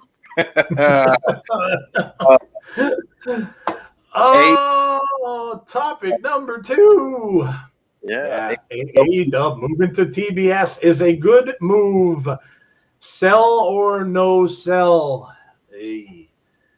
I'm gonna have to no sell this. That sounds like a hockey horn. And you know what? That's appropriate because that's probably why they are moving. We heard about this. We heard all about this with the whole hockey deal and the hockey deal with TNT. And obviously, so here's my take on this. They obviously didn't want to go on TBS with the hockey. Because if that was the case, then AEW wouldn't have had to move. They could have stayed right where they were. So, what does it make me kind of think of what they think of TBS? And guys, TBS is not what it used to be here in America. It's just not. They don't have the big stuff that TNT gets. TNT is more prominent right now than TBS is. This is a secondary network. So the fact that they're getting pushed to that kind of tells me that Turner is a little more interested in hockey than they are with AEW right now. And I don't know, but that says something. TNC says TNT is a little more interested. Yeah, I'm sorry. What was that comment? What did he say? TNT giving up on wrestling again? Yeah. I mean, it looks to me, look, they like that right now. They've got the basketball playoffs going on. They are into sports on that network. They have NBA, and now they have NHL. So at TBS, Sean Mercedes says is a B station. I agree. It is the B station. It is not the big station that TNT is. You moving it to TBS, do I think it's going to hurt it? Maybe not a ton, but I think it's going to hurt it a little. So go ahead, Jeff. What do you think? Oh my goodness. This is a tough one because, like, there's a part of me that absolutely, and check your text. There's a part of me that gets nostalgic about TBS because I just remember watching Saturday Night Wrestling from WCW and Jim Crockett Promotions and others. I mean, in that 6:05 time slot. So I'm used to seeing wrestling on TBS. And then obviously in the 90s, we got Nitro on TNT. And I'll be honest with you, and I'm kind of hedging my bets here. I'm talking around this and not really answering it yet. So, but I mean, but TBS. The last time I really thought about TBS was a Braves game, And right, Atlanta Braves. Yeah, that was years ago. Mm-hmm. But you know, there are some. From a business standpoint, like Conrad just brought up, from a business standpoint, it's more more money for AEW. The difference is, though, I don't know if as many people are as hyped. If they're as hype as they would be for TNT. I don't know. But I mean, I guess I gotta say something, sell or no sell. Let's see here. The only reason I'm gonna say no sell is because for the newer casual fans, I hope that they don't take this as, well, crap, now I gotta go watch this on TBS. Like, why? I mean, why is this changing already? So I guess that's where my no sell will be. But then they'll also have a new show on Friday nights at 10. So, you know, hey, I mean, but again, true from what Conrad is saying, they're going to get bumped 10 times out of 10 if there's an NBA playoff game. They're just going to get bumped to a different day, period. And that's going to halt their momentum. I get it, but I just really hope that it doesn't deter some people. I mean, I know most people that have TNT have TBS, but still. Just saying. Yeah, that's true. I mean, yeah, if you have one, you have the other. They're kind of sister networks. So, yeah, I agree. I think just, as the years went by, and like you were saying with TBS, yeah, you kind of go back to thinking about baseball with them because they were the Atlanta Braves network. They were the network you always saw the Atlanta Braves on. So, and the Atlanta Braves were big in the 90s and things like that. So that was the big, channel to be on.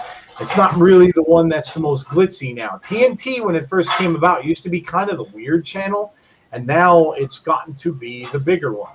So, yeah, we'll see. I mean, is it going to be a big deal for fans? Maybe not so much. They're going to follow it wherever it goes. They probably aren't going to care about channel as long as it's on at the same time. Now, like you were saying, it getting bumped and moved around all the time isn't going to do it any good. Right. They start going on, where we got to move to Friday this week and the NBA playoffs, and now we're going to have to move to Saturday, and we're going to have to be on Tuesday. Yeah, I mean, that's not going to do you good. As you can see, I mean, the ratings went down. And that's probably because of the other stuff going on. There's playoffs and stuff going on now. So, And I'll say this too, because, and I don't know how many people think about this, but TNT, PBS, I think it's called True TV or whatever it's called now. Yeah, TRU. Yeah, you've got that too. I just hope that they don't get to a point where they have to bump. Like, let's say they have a Braves game, an NBA playoff game, and then they say, oh, well, guess what? Tonight, we're going to put AEW on True TV. That would suck. Like, you know what I'm saying? I want people to – I want it to be, you know, in a secure place where it's visible all the time. You don't have to get bumped, and, you know, that's their home. That's you know, with this move, I hope that that's not something that can potentially happen. Jesse, you are thinking of PBS. Yes, Yeah.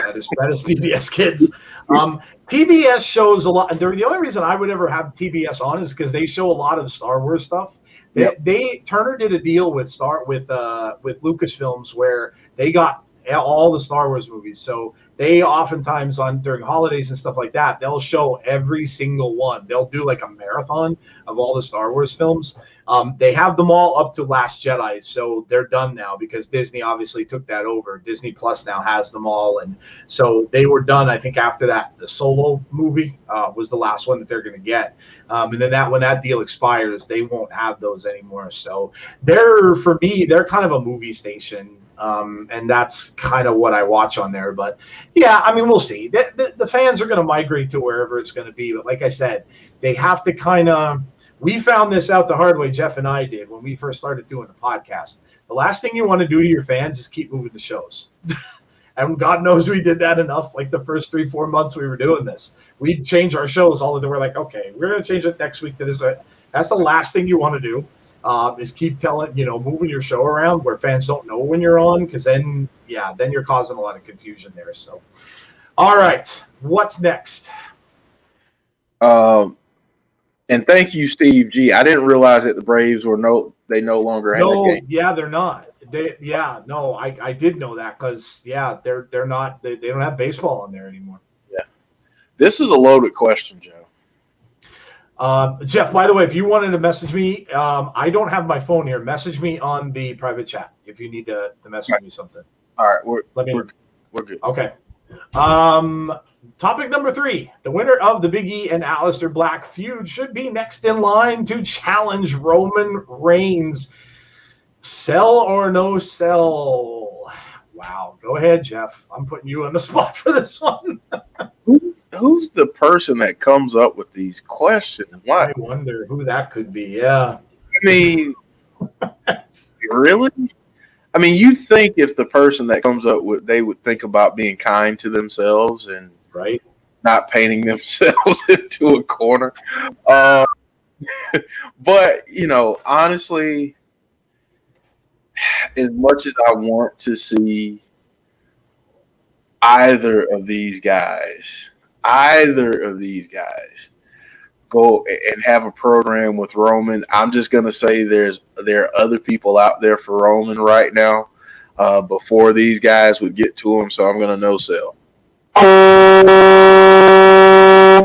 And that's a truck, but still, it's all good. That's a wake-up horn. That's for people who are trying to nap or falling asleep because they're over in England and it's late. Yeah. Jeff no sells it. All right. Okay.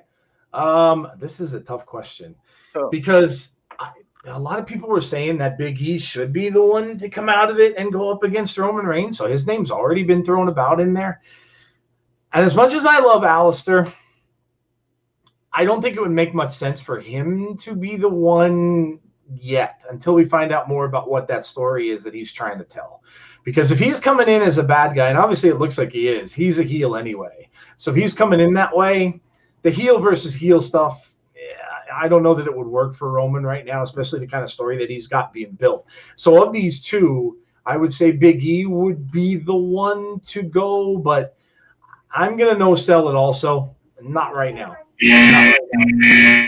Because I think there's more story that's being told here with Roman, and I think the next situation is going to be where they're going to have a repeat. They're going to have a repeat of what he did with Jay, and I think Jimmy is going to be the next one that's going to happen. I think what may even happen is Jimmy and Jay may win the universe. They may win the tag titles, and then that's when Roman, I think, is going to end up putting the beat down on Jimmy. when they have those titles. He's going to kind of use them to do that, and he'll tolerate Jimmy until they win. And then after they win, I think that's when he's going to be like, yeah, okay, snap back into reality. Now you're listening to me. And then he's going to have the match with Jimmy, and then he's going to put a beat down on him.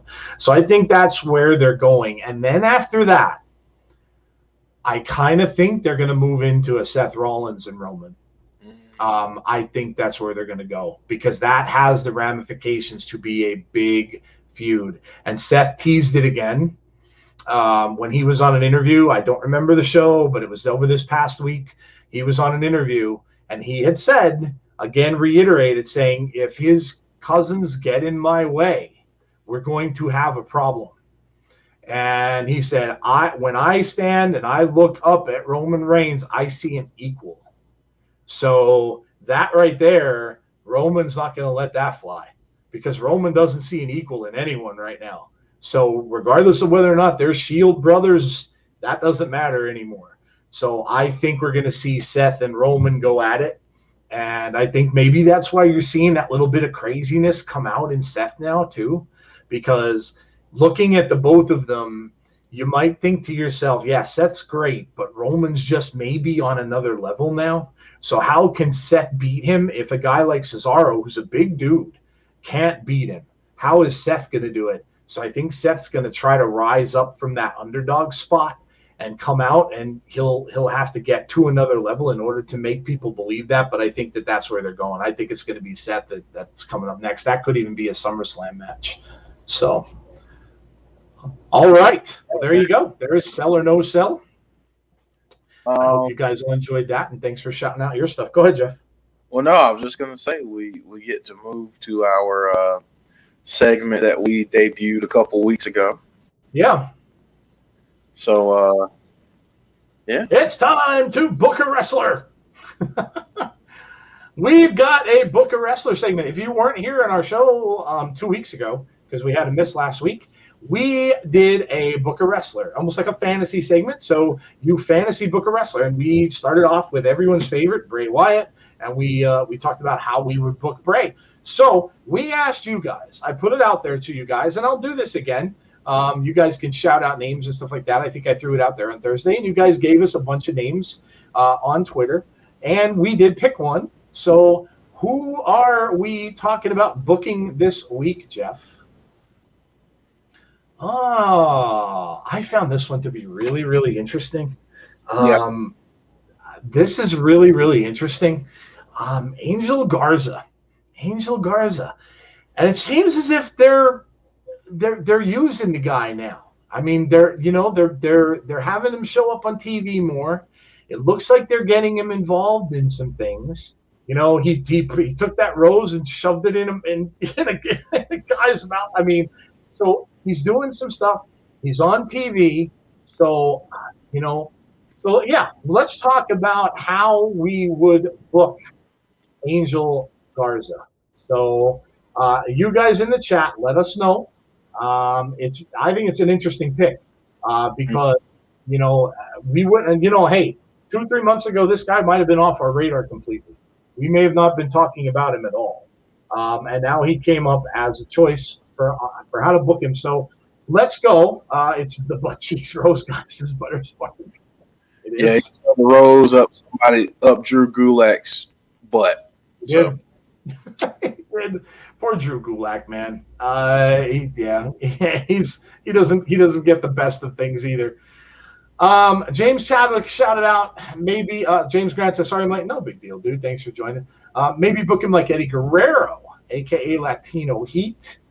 Jesse says, what about Devil Garza instead of Angel Garza? Devil Garza. Garza versus Jeff Hardy, says Steve G. Damn it, Steve G. I actually I have my notes written out here, and look at that name, Jeff Hardy. So we're kind of thinking same wavelength, but yeah. Oh man, this is a tough one because I mean I like a lot of people are saying kind of like Eddie Guerrero. I can't help but think that he kind of reminds me a little of Eddie, and I guess it's the attitude and the swagger that he's got. Yeah, I would want to get him involved in a title picture. Um, where I would have him go, yeah, I mean, you got a U.S. title possibility. You also might have an intercontinental title possibility that he can get involved in. I think he's a guy you could really, I think you can get behind him.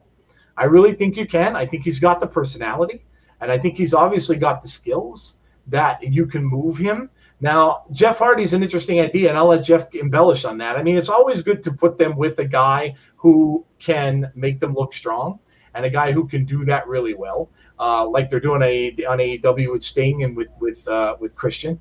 I want to see what he's got because he's always compared to Eddie, and Eddie is my all-time favorite. He is his own dude, though. No, you're right. There's never going to be another Eddie Guerrero. I don't see him ever coming down in a lowrider and stuff like that, doing anything kind of like that. Eddie is Eddie, but I do think that he can get involved somehow here, and I think I kind of love him, says the other. We'll see, and that's a good point, though. You're going back to wrestling arenas where there are going to be fans. And when I watched the Shawn Michaels documentary, I finally got a chance to watch it a couple of days ago, which was really good, by the way. Shawn comes out and says, and people that were talking about Shawn were saying, the women in the arenas loved him, absolutely loved him. He had the long hair, he had the looks. So why couldn't you do that with him? And if you're going back to arenas, why not have him come out and be a character that brings a bunch of roses out, gives them to women in the stands, embellish something like that, make him play that up, and he could kind of be like this guy that, hey, he thinks he's God's gift to women. And he comes out and he does all that kind of flamboyant stuff. I can certainly see that. I can see this guy being almost like a Rick Rude as well, where he comes out, he's pompous, he knows he looks good. He's not afraid to tell you he looks good. And he's not afraid to come out and make fun of the men. Remember how Rick Rude used to say, you sloppy fat people here in wherever town he happened to be in? I can see him doing something like that. Now, it wouldn't be the same exact thing. It would be a little more elegant maybe because he's got that little pompousness about him and stuff like that. So he might not come out and be all grit and stuff like that like he was, but I can totally see that. And if I was going to go with a character, with something like that, that's how I would have him be. I would have him come out, know he's that guy, know he's going to go around and give, maybe he gets into some arguments with people, maybe they'll have plants in some of the first rows, and he comes down, and maybe there's a couple there. And you see the guy with his girlfriend, and maybe he gives the girlfriend a rose, knowing full well that this guy next to her, hey, I don't care. I don't care if you're here with her. I don't care if she's your fiance, wife, whatever. I'm giving her a rose. And then maybe he, I don't know, gives her a little hug, whatever. The boyfriend gets pissed off. They plan it that way. I think he can do that, and I think it could sell really well. And I think he can be a really good heel. I think he could get to the point where people would really, really hate this guy and would really have some people. I mean, Rick Rude was absolutely hated. I couldn't stand Rick Rude. Hated the dude's guts. And if he can do that or bring stuff like that on himself, where people just cannot stand this dude, and whoever comes in as the babyface to wrestle him, gets a huge, huge push, that's what I'd kind of like to see for this guy. So I'm glad they seem like they're using him more because I think he deserves it. I don't know, Jeff, and you could tell me, do you think he needs a mouthpiece? Do you think he might need a valet or something like that? But go ahead, Jeff. What do you think? What would you do with Angel Garza? Okay. I know a lot of people, and I respect this, a lot of people are saying, kind of give him a Eddie kind of feel. But I'm going to go in a different direction here because I don't think he needs a mouthpiece. Okay. And to tell you how high I am on this guy, I think he's a future world champion. Okay. Like I do. I really think he's a future world champion. But instead of someone like Eddie, and, just to give you a comparison, I would do almost a combination of Rick Rude, like you said, and Rick the Model Martel. something like that, arrogant, pompous. But I would have him put his own flair to it, his own spin. Right. Um, because again, I mean, I know a lot of people because Angel is Latino. It's very easy to say, make those comparisons to Eddie. Plus, he also has the charisma, and it kind of exudes like Eddie. But I want to see him go a completely different lane because I want to see him do something where he's not living in the shadow of Eddie. You see what I'm saying? Like, and I don't want him to feel like he has to live up to those expectations because those are lofty, lofty expectations. So I want to see him kind of bring back some of that 80s heel kind of slimy kind of heel stuff, Yep. but only with the guys, like you said. Yeah. I want to see him, steal your girl. That's what I want to see from Angel Garza. That's what I want to see. So what I would do, how I would do this, and this week I guess I just had time. I wrote notes about this. I would have him either start out a feud with Ricochet or Jeff Hardy. Mm. That's how I would have it start out. And, you have him kind of maybe do 2 or 3 matches with them. Then he moves on. And let's say it's with Jeff Hardy. I know a lot of people don't want to think about this, but there was a story with Jeff Hardy and Sheamus at one point. You don't have to rehash the whole thing, but we know that Sheamus and Jeff Hardy have history. Somehow kind of, mesh that where Sheamus, he takes on Sheamus. We get a title match. I would put the U.S. title on Angel Garza. Mm. Okay. And then what I would do is have him keep it for a couple months. I'd have him keep it for a couple months. Then I'd have him lose it, and then I'd have him go over to SmackDown. And there, I want to see him taking on the likes of Seth Rollins or Kevin Owens to kind of build him up. And then I want to see him against Sami Zayn. And I want to see him in that IC title picture. And eventually I'd like to see him with the IC title and kind of build him from there. And then when he's ready, I feel like, again, I don't think he needs to go into that main event title picture just yet, but I think he can do that if given the proper time and the proper booking. The other thing that I would do with him, and I think somebody just brought it up, he's got to do something very disrespectful every single time with that rose to one of his opponents. I got to see him using a rose every single time disrespectfully, whether it's shoving it in someone's mouth, whether it's attempting to shove it up someone's butt again, whether it's throwing it at them, kind of an homage to Razor Ramon with the toothpick. Yeah, the toothpick. That's the kind of stuff I want to see from him, because if you put him in that lane, in terms of heel heat, he'd get all the heel heat. He'd be a great heel. And, you got that kind of dynamic where the ladies love him, but everybody else hates him. It's just such a throwback, and I feel like you can book this guy kind of like a throwback because I think he's got that much talent. Yeah, man. You know what? And you can almost compare that a little bit to what Rohit's doing in Impact. Like they're that throwback kind of heels, and I think we need more of that. I really do. I think we need more of that stuff. You're getting, like what Roman's doing is very different. What he's doing is very different. He took the family aspect and made people hate it. So what he is doing is different. But I think the heels get too stereotypical, and I think you got to kind of do it a little bit differently. And it's not a bad idea to look back to the past. It's okay to be a throwback. You can do that, and people will still enjoy your work. And Rohit's, proof positive of that. He takes a lot of a lot of things from classic stuff that he sees. Now, the thing is, if we're both going to book him like that, who'd be the guy who we'd want to see him feud with? That's the question. And you guys can tell us out there too. I'll tell you, if it goes to the point of where they come to a draft, and we know that, you're at the point where the whole thing with Cesaro, because a lot of people were talking to me on Twitter about Cesaro. What's going to happen with Cesaro now? Obviously, it looks as if he's going to go back to feuding with Seth. Is he going to get thrown back into the title picture with Roman? Probably not, if I had to guess. But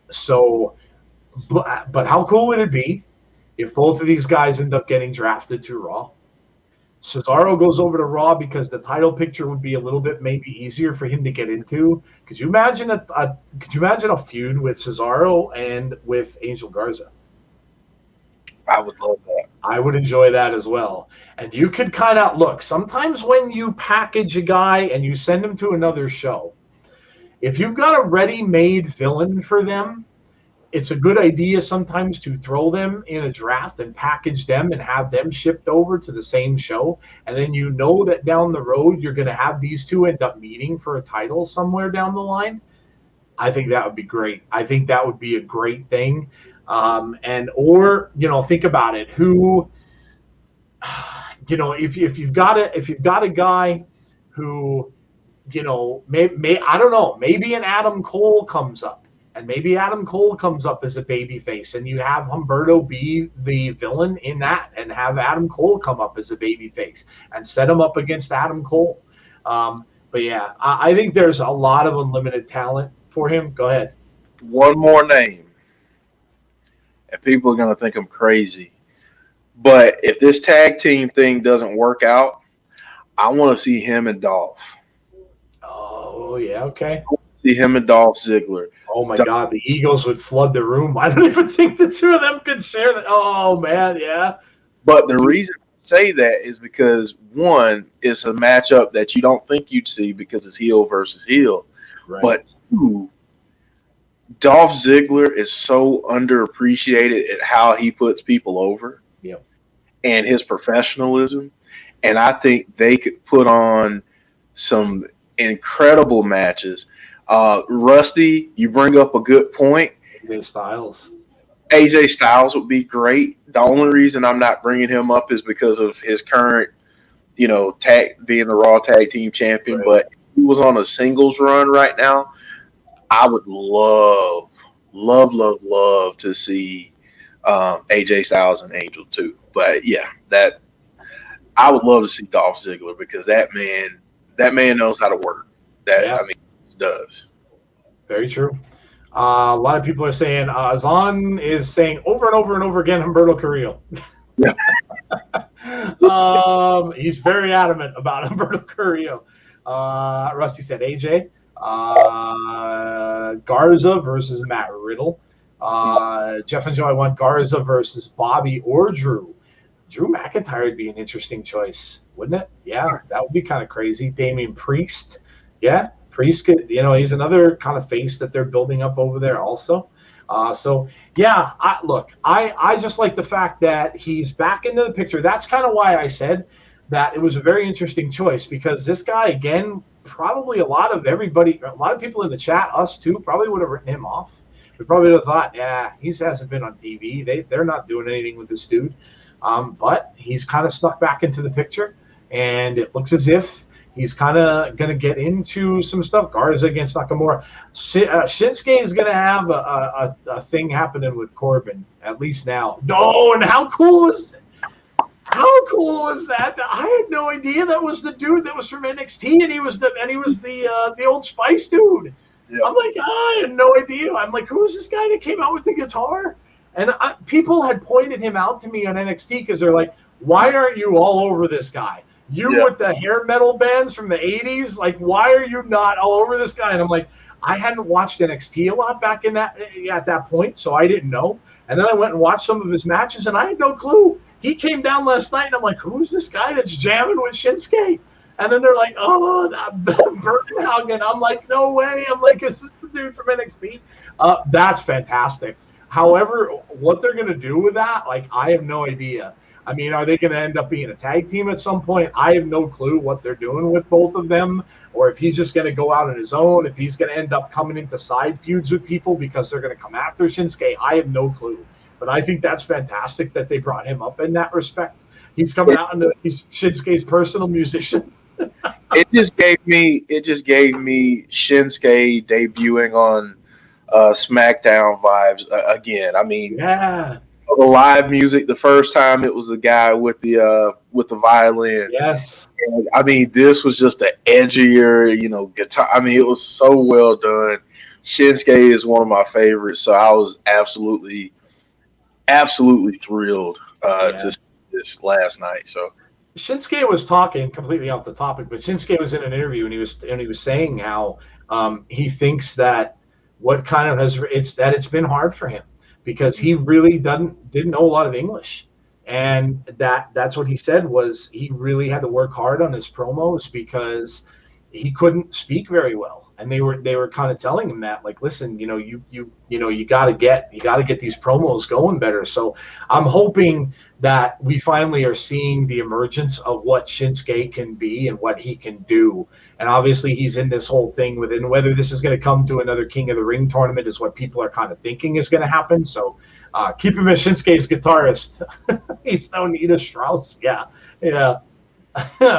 I think it's great. I think it's absolutely great. That's the Rick Boogs. Yeah, that's fantastic. That was absolutely awesome.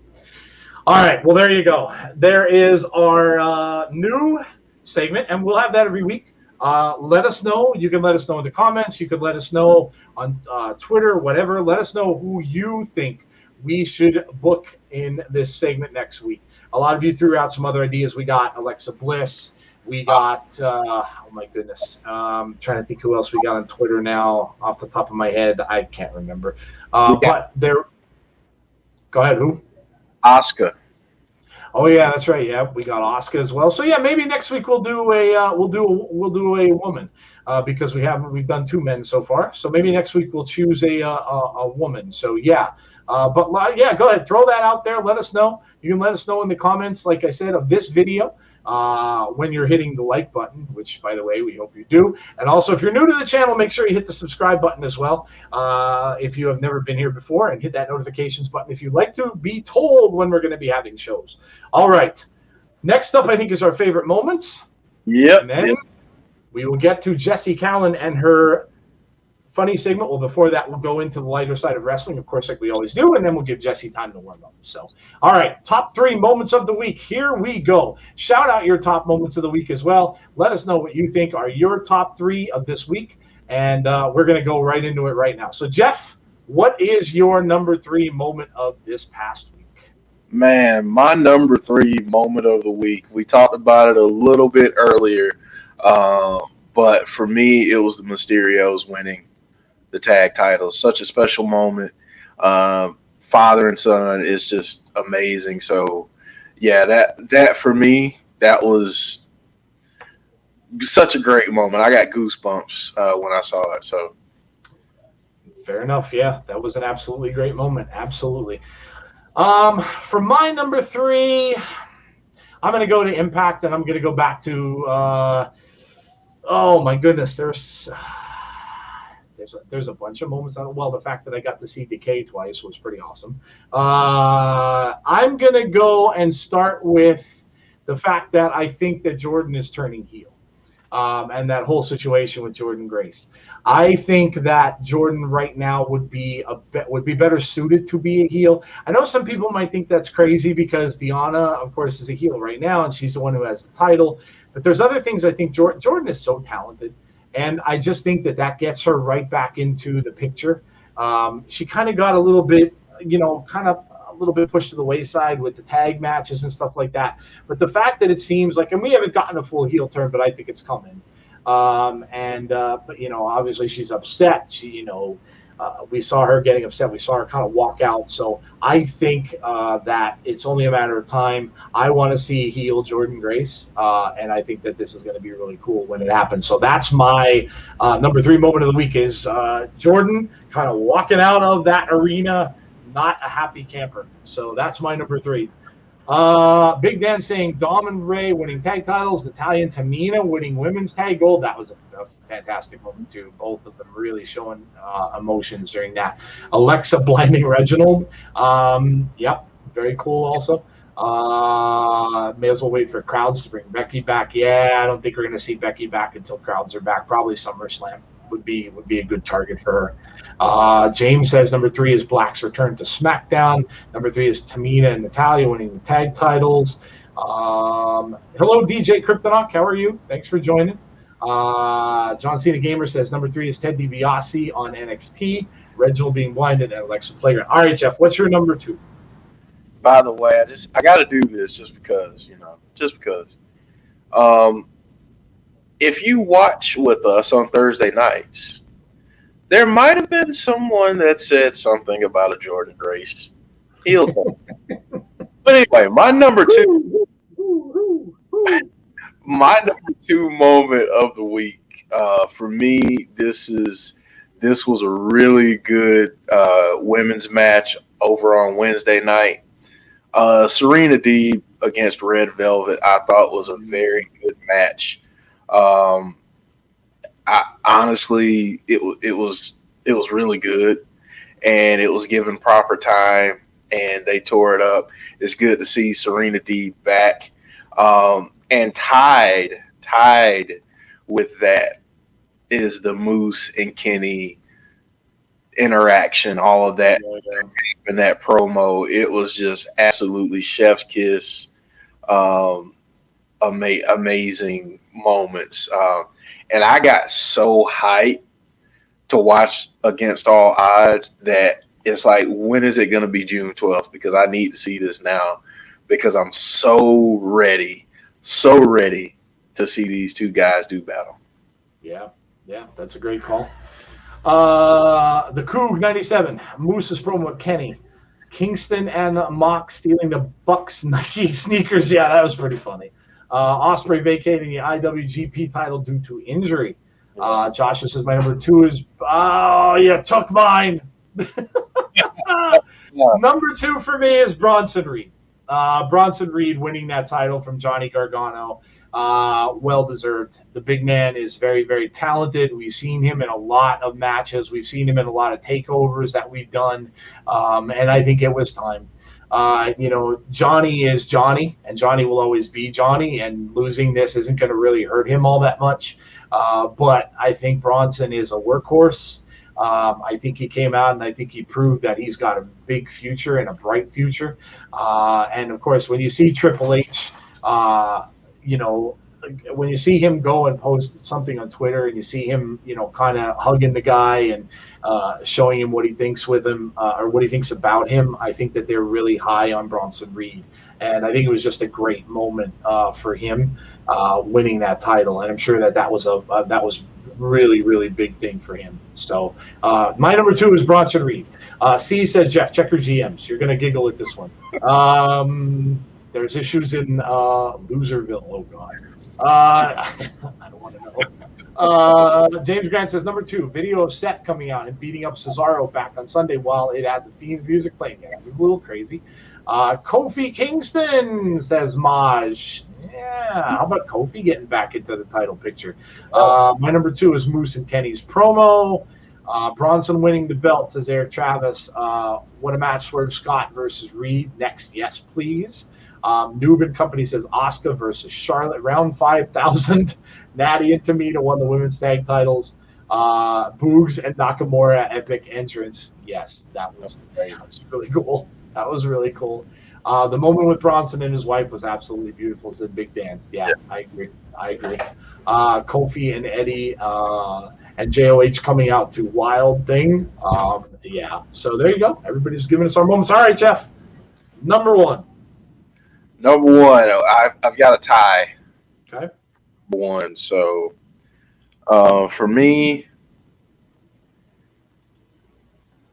ELP and Josh Alexander at Under Siege. Yeah. That match was just complete fire. I mean, just amazing. Match of the year candidate for sure. It was just amazing. The other moment is also going to come from Impact, and it was the way that they got us at the end of that episode. It's one of those classic moments where you think it's all over and you're ready to roll the credits, and then all of a sudden you get something big that happens at the very end. And Violent by Design, man, they are a formidable force in Impact, and it's going to be interesting to see who challenges these guys next. Who's going to be the team to take the belts off of them? Yeah, very true. And how can I really disagree? Both of those choices are great. Violent by Design was my choice as well. Whenever I can watch a show and literally, listen, Thursday night by any stretch of the imagination was not a good night for me. So when I can get a little bit of joy during what they call prep night for a colonoscopy, and if you guys have had them, you know what I'm talking about. If you can get a little bit of joy out of anything on that particular night, that's got to be my number one. When I sat there and be like, what just happened? And it wasn't due to anything else other than wrestling. That makes me pretty happy. So yeah, that was really cool. I did not see that coming whatsoever. So when you get that kind of a surprise from a wrestling show, that's pretty amazing. And, I think that was awesome. The way that they hid that, like we were talking about how they hid that cup and nobody remembered it. And that's what got me. I'm thinking to myself, why is this? Wait a minute. Why are they starting another match? And I had no idea because I forgot all about it. So I think that was fantastic. And the fact that they got us, we did not totally see that coming whatsoever. That has to be my number one. I can't argue with you though about the Josh and ELP match because that was absolutely fantastic, and it is. That really deserves to be credited with a match of the year candidate, no doubt.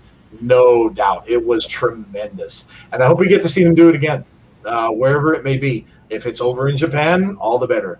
But I hope we get to see them do it again somewhere down the road. So I think that's awesome. So VBD Cash-In says Eric Travis. James Grant says mine is a tie. Alexa Bliss Playground, Bronson Reed winning the NXT title. ELP versus Josh is Eric Travis. DJ Cryptonox says my number one was the Young Bucks with the Nikes. Those Dior Nikes are fire. Yeah, they are. My number one is Ray and Dom winning the SmackDown tag titles. Hugger Hurst Helmsley. This is Butterspark. Triple H is a hugger. Dexter in the spa. Dexter Loomis. Yeah. What else? Jesse says in no particular order. Both tag title changes. Main event of WrestleMania Backlash. Alistair return. Alexa Blind's Reggie. All that Fiend referencing on SmackDown. That last thing really hyped me. Yeah. Look, no secret that everybody wants to see him come back. Oh, there goes my stupid Alexa. Damn it. I was trying to get around her. She always hears. Those bitches swerved this big time, says James Chadwick. Alexa, off. Now you feel. Now you from Mondays. That's what I have to. I have to turn. Started playing music. Oh man, I still don't get how Shayna and Nia could go to SmackDown and Alexa doesn't do anything. Says Bliss fan. I think Tazzy's giving us some of his picks here. 3, Kofi Kingston. Yeah, Kofi Kingston back into the title picture. Bronson Reed, number 2, and VBD's Shocker. Yes, ELP has been entertained to watch as DJ Cryptonox. The War Machine Rhino. Yeah, Rhino looks really, really impressive. Really, really impressive. Tazzy's face he made after that moment was priceless. A crossbody that I did. What crossbody did I do? Oh, Joe Doring. Oh, I was going to say, Joe who? What are you talking about? Joe Doring? Yeah. Yeah, that crossbody there. Oh my God, it was so vicious, man. He's a big dude, man. Randy Sam says number 1, Eric Boogs and Nakamura. The charisma could be really good. Nakamura got a story now. Roman said, Heyman, you got the microphone. He had it in him. ND and the IC title match. Yeah, and the IC title match. Yeah, good stuff. What else are we saying? Aleister Black's return. Absolutely. Absolutely. Huge moment. All right. There you go. That is our moments of the week.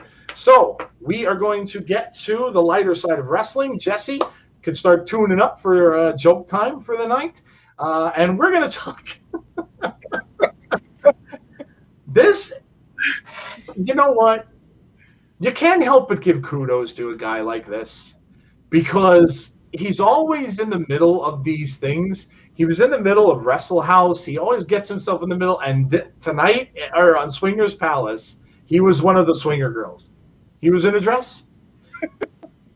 See, when you have a guy like this, you really got to hang on to them because what it shows you is that the dude is just willing to do whatever he can. And again, and I say this on this segment a lot, but it takes a really special person to make people laugh. It's not easy to do. And this segment just has me hysterical every single week. I absolutely love it. And when I saw him come out in that dress, I'm like, oh my God. But yeah, I love this. I mean, this is going on and on and on. Obviously, he still owes money to Johnny Swinger. Poor Falaba is always in debt. He always owes someone money. He's always trying to get money for someone. But, you know, this time he got his debt paid off. Again, like I said, I think he's a special dude. He, doesn't just have to be in the ring. He can be doing things like this backstage when he's not doing stuff in the ring, and he can really make people laugh in things that he does. And I think it's a great personality. And I love Impact for this. I do. I've said this before, time and time again. They'll get people like him that will do stuff like this backstage. I mean, we kind of got it a little bit on WWE again this week, too, because we finally saw R-Truth in the 24/7 Championship come back, and we saw Akira Tozawa sneaking down the stairs. Like, I'm sitting there, and I'm watching this, like, this thing coming down the steps. I'm like, what the hell is coming down the stairs? And he's just, like, crawling down the steps behind him. I mean, that was fantastic. This is the lighter side of wrestling. It really is, and I love that kind of stuff. I think it's fantastic to get people to laugh like that. So, go ahead, Jeff. I think it's great. I mean, I love it. I love Swingers Palace. I loved Wrestle House. I hope they do it again this summer. Yep. Really, like I hope they incorporate some of the new people. Yeah. I hope they incorporate them into Wrestle House and they do another season of it. But man, followed by he's so hilarious. Yeah. His timing, like his comedic timing, is so good. Yeah. The peril that he always finds himself in, whether it's Hernandez or now it's Swinger and Johnny Bravo. His testimony during the trial, that kind of stuff. I mean, he's just so good. And then when he had that dress on Thursday, it was so funny. And I think Kazan said this, but listen, out of that, we're gonna get a great match between Falaba and TJP versus Petey Williams and Josh Alexander this week. That's true. Yeah, that's true. Yep, very true. James Chadwick says, even I have to admit that Swingers Palace isn't doing it. Yeah, dude, it really is. It's really funny. I think it's great. And I love how they just keep going from segment to segment to segment, and they keep this funny stuff on the show. I think it's important. And I think it's important to give some levity to the show, but I also think it's important because it spotlights some of these people that aren't necessarily in the spotlight. Johnny Swinger doesn't get a match very often. We just saw him wrestle last week, and was the first time probably in a couple of months. Some of these guys don't get into the ring a lot. And the fact that they can be back there with some of the guys who are in the ring more often, like TJP and like Josh Alexander, and some of those guys will come and stop in. Johnny Bravo, of course, we haven't seen him involved in the ring at all. I love the thing with him and Rosemary when Decay popped up and teleported inside, and then she's like, yeah, you were in a very bad way the last time I saw you. And I'm like, oh, see, they're throwing back to what the whole thing. But yeah, I think that's great. And I love the fact that they're using their talent and not just letting them kind of sit in catering and just never be seen. So I think it's awesome. I absolutely love it. Jeff, I tweeted Hyan and Allison Kay saying how great their match was on GSW Catalyst. They both liked it. And Hyan retweeted it. Dude, that's awesome, man. That's very cool. What a pretty dress that big man has on. Yes, Butterspark, it was. BJP, where did it go? In my opinion, Impact has the best mix of comedy and wrestling, said DJ Kryptonok. I think it's better than WWE and AEW. Yeah, they do it really well. They really just do. They do it really well. Chris says, I love Swingers Palace. Xavier Woods was sneaking up on Akira T. That was funny. Yeah. I could totally see Xavier Woods doing stuff like this too, because Xavier's really good with that kind of thing, and I could see him doing comedy really, really well. But see, that's what I mean. If you don't have them involved and you don't have a segment for Xavier, let him do some crazy things that are going to show his personality a little bit. Let him do that kind of stuff. What does it take if you're going to take 5 minutes to do a quick little promo, especially on a 3-hour Raw? Right. There's so many times where we're puzzled and mind-boggled by the stuff that they throw on there. So what would it take to give them a 10-minute little segment or a 6-minute, not 10-minute, like a 3-minute, 4-minute segment, whatever, backstage? It wouldn't take much at all. So, all right. That is it. Jesse. It's time for Jesse Calynn. We're going to get Jesse to provide us some jokes. While she is getting ready, we will give you our schedule. So, obviously, tomorrow is Sunday. Our next show will be Jeff and Jody Gilley coming back from the racetrack. We hope she's not melted by the time she gets back. But it will be Jeff and Jody on Monday for Abby's Window. I'm sure they will be talking about the Alexa thing in more detail. So Reginald with the fire in the corner of the ring, who Alexa is targeting. There's some questions there. You know, is it Reginald she's after? Is it Nia Jax? Is it Shayna Baszler? You know, who is she looking to take care of? So I'm sure that will be talked about. Also, Bray Wyatt tweeted, so I'm sure they will be talking about that. That was the first thing we've heard from Bray in a little while. So they'll be talking about that on Abby's Window this Monday, so don't miss that. 6 o'clock p.m. Eastern Standard Time.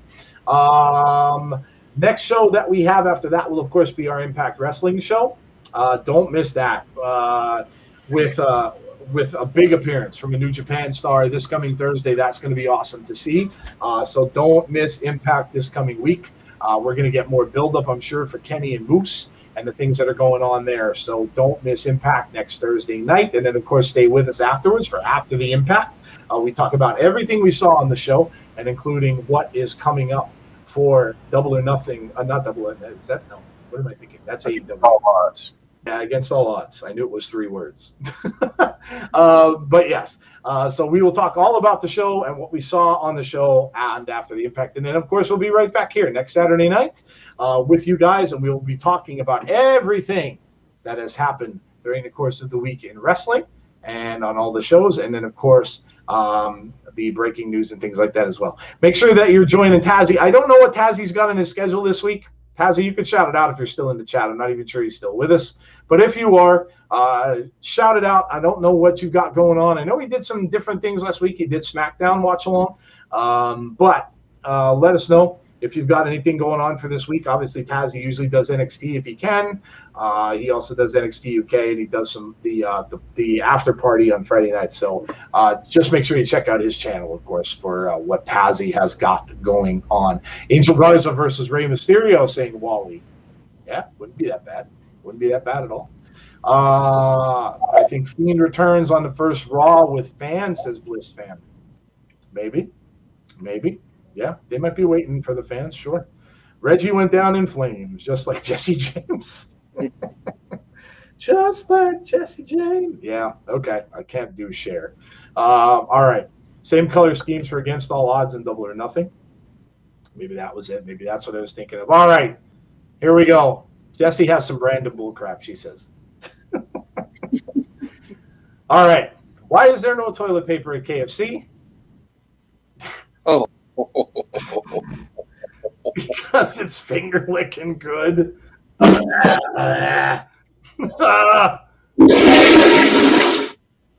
That one hurts me in a personal way, probably more than you'll know. Oh. Guys, don't let them ever tell you that a colonoscopy is not is fun in any way. Don't let anyone ever try to sell you on that, because let me tell you something. Drinking 8.3 ounces of laxatives in like a 2-hour time frame never does your body very good. No matter what people may say to you, don't ever do that. If you don't have to. Just take my word. All right. Tazzy's passed out drunk, says Chris. Oh, man. Random bullcrap number 2. What's a chicken's favorite subject to study? Economics. Oh my goodness. Where's your heckler? Where's your heckler? Bliss fan's got a sick look. Yeah. If that's from me, yeah. Tazzy said it's an off week. The team is in town all week. Oh, okay. Well, there you go. So Tazzy got an off week. He's got work. So the party will be back June 1st for NXT. Well, there you go. All right, cool. Appreciate that. Letting us know. Jesse said, okay, now real jokes. Where's Rusty? I don't know. Where is Rusty? Big Dan saying, what do you call a vegetarian with diarrhea? A salad shooter. Oh, that was good. Stop doing the poop jokes. You're giving me flashbacks. Oh. You're going to give me PTSD.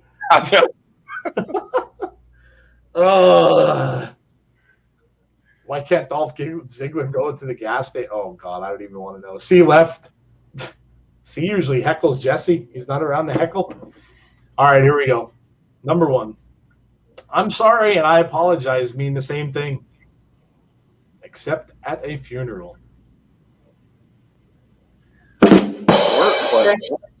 Okay. All right. That was clever. Yeah. Okay.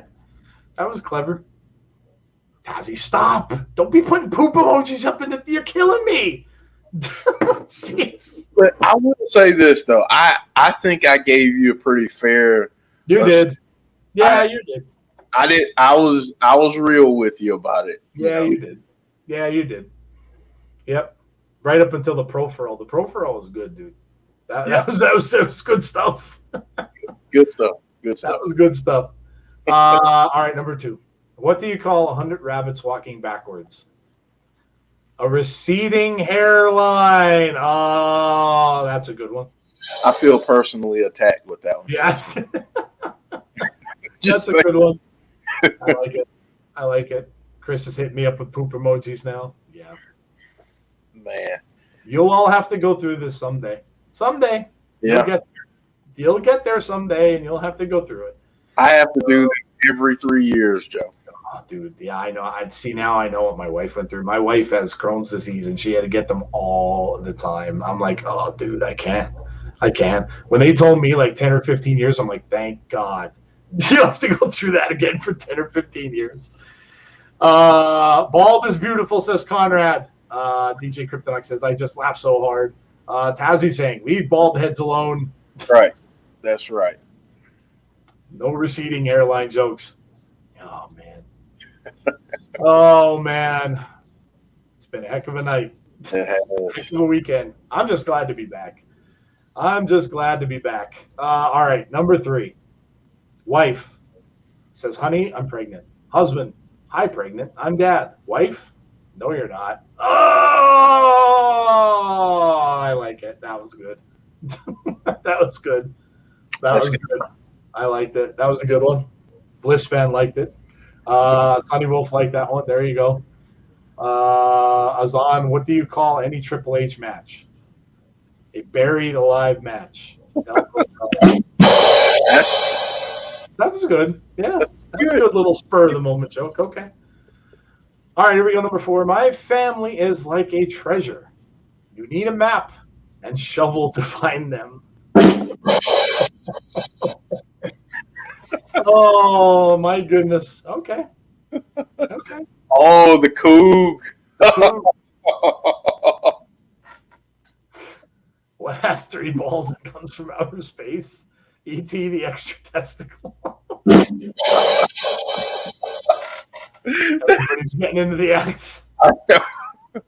That sounded like a Talking Shop-a-mania joke. And speaking of which, they are doing a Talking Shop-a-mania live. Oh, my God. If I lived anywhere close to that area and I had the money, could you imagine going to see a live Talking Shop-a-mania? Good Lord. Laugh and watching it on a screen is one thing. Seeing it live, oh my God. If any of you people that watch Impact or any of you guys are fans and you get to go, man, you got to let us know. That is amazing. That is amazing. I would love it. I know who's going. Who? Lori's going. Oh, is she going? Oh, good. Well, we'll have to get her to send reports. That's amazing, dude. I would absolutely love to. Oh, that's right, because that's in her neck of the woods, I think, isn't it? Yeah. Oh, that would be so fun to see. Oh my God, so fun to see that. Are you going to DJ? What's that? DJ Kryptonox said that's in his hood. Are you going to go? Oh yeah, let us know if you're gonna go, dude. Oh, that would be so awesome to see that. Oh my God, I'd love to see that. Here's Jesse's joke number 5. 2 men were talking about their wives. The first man says, "My wife is an angel." The second man says, "You're lucky. Mine's still alive." Nice. I like it. That was a rated X joke for Jesse, says Chris. Why does Mick Foley buy supermarket brand cola? He always goes for the cheap pop. Oh, all right. I like that. That's clever. That's clever. Sonny saying, "Tazzy, you're beautiful, and here's a gift of peaches." Number 6. How do you make any salad into a Caesar salad?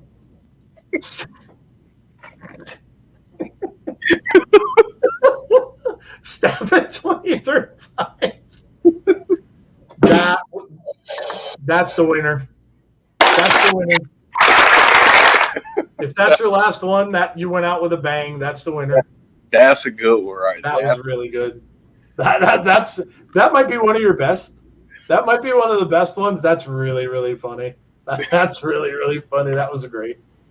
Oh my God. Why should you never ride with Vince Russo at the wheel? Because he's constantly swerving. Oh, Zon's clever. Clever wrestling jokes. All right. Oh my God. That's why I saved it for last. That was a good one. Good finale, Jesse. Very good. Oh, man. All right, guys. Well, there you go. Another episode of our weekly wrestling wrap-up show on a Saturday Night Fever. We hope you enjoyed it. We had a lot to talk about. And I myself, like I said, thank you for all the well wishes. I really, really appreciate that. And I'm very, very glad to be back with you guys. And I cannot wait to be with you again for Impact this weekend and see what's going on in Impact. But of course, like I said, make sure you join Jeff and Jody for Abby's Window on Monday. She put an open invite out for Tazzy, I think, too. So maybe Tazzy will pop into Abby's at some point. So make sure you come and check that out. But thank you all for being here tonight, guys. Really, really, really, really appreciate it. If you are new to the channel, make sure you hit that subscribe button. We really would appreciate that. Make sure you throw a like up on tonight's video as well. That would really help us out. Don't forget to tell us who you would like to see booked for next week. We're going to do a female wrestler this time. So anybody from the female wrestling side of it, let us know. It doesn't have to necessarily be always WWE. You can choose a person from Impact. You could choose a person from AEW also. So, but let us know. You could let us know in the comments below the video here. You could let us know on our Twitter and just kind of tag us and say book a wrestler. Yeah, let us know who you would like to see us book or talk about booking a wrestler in next week's show. So that is it, guys. Really, really appreciate you joining us tonight.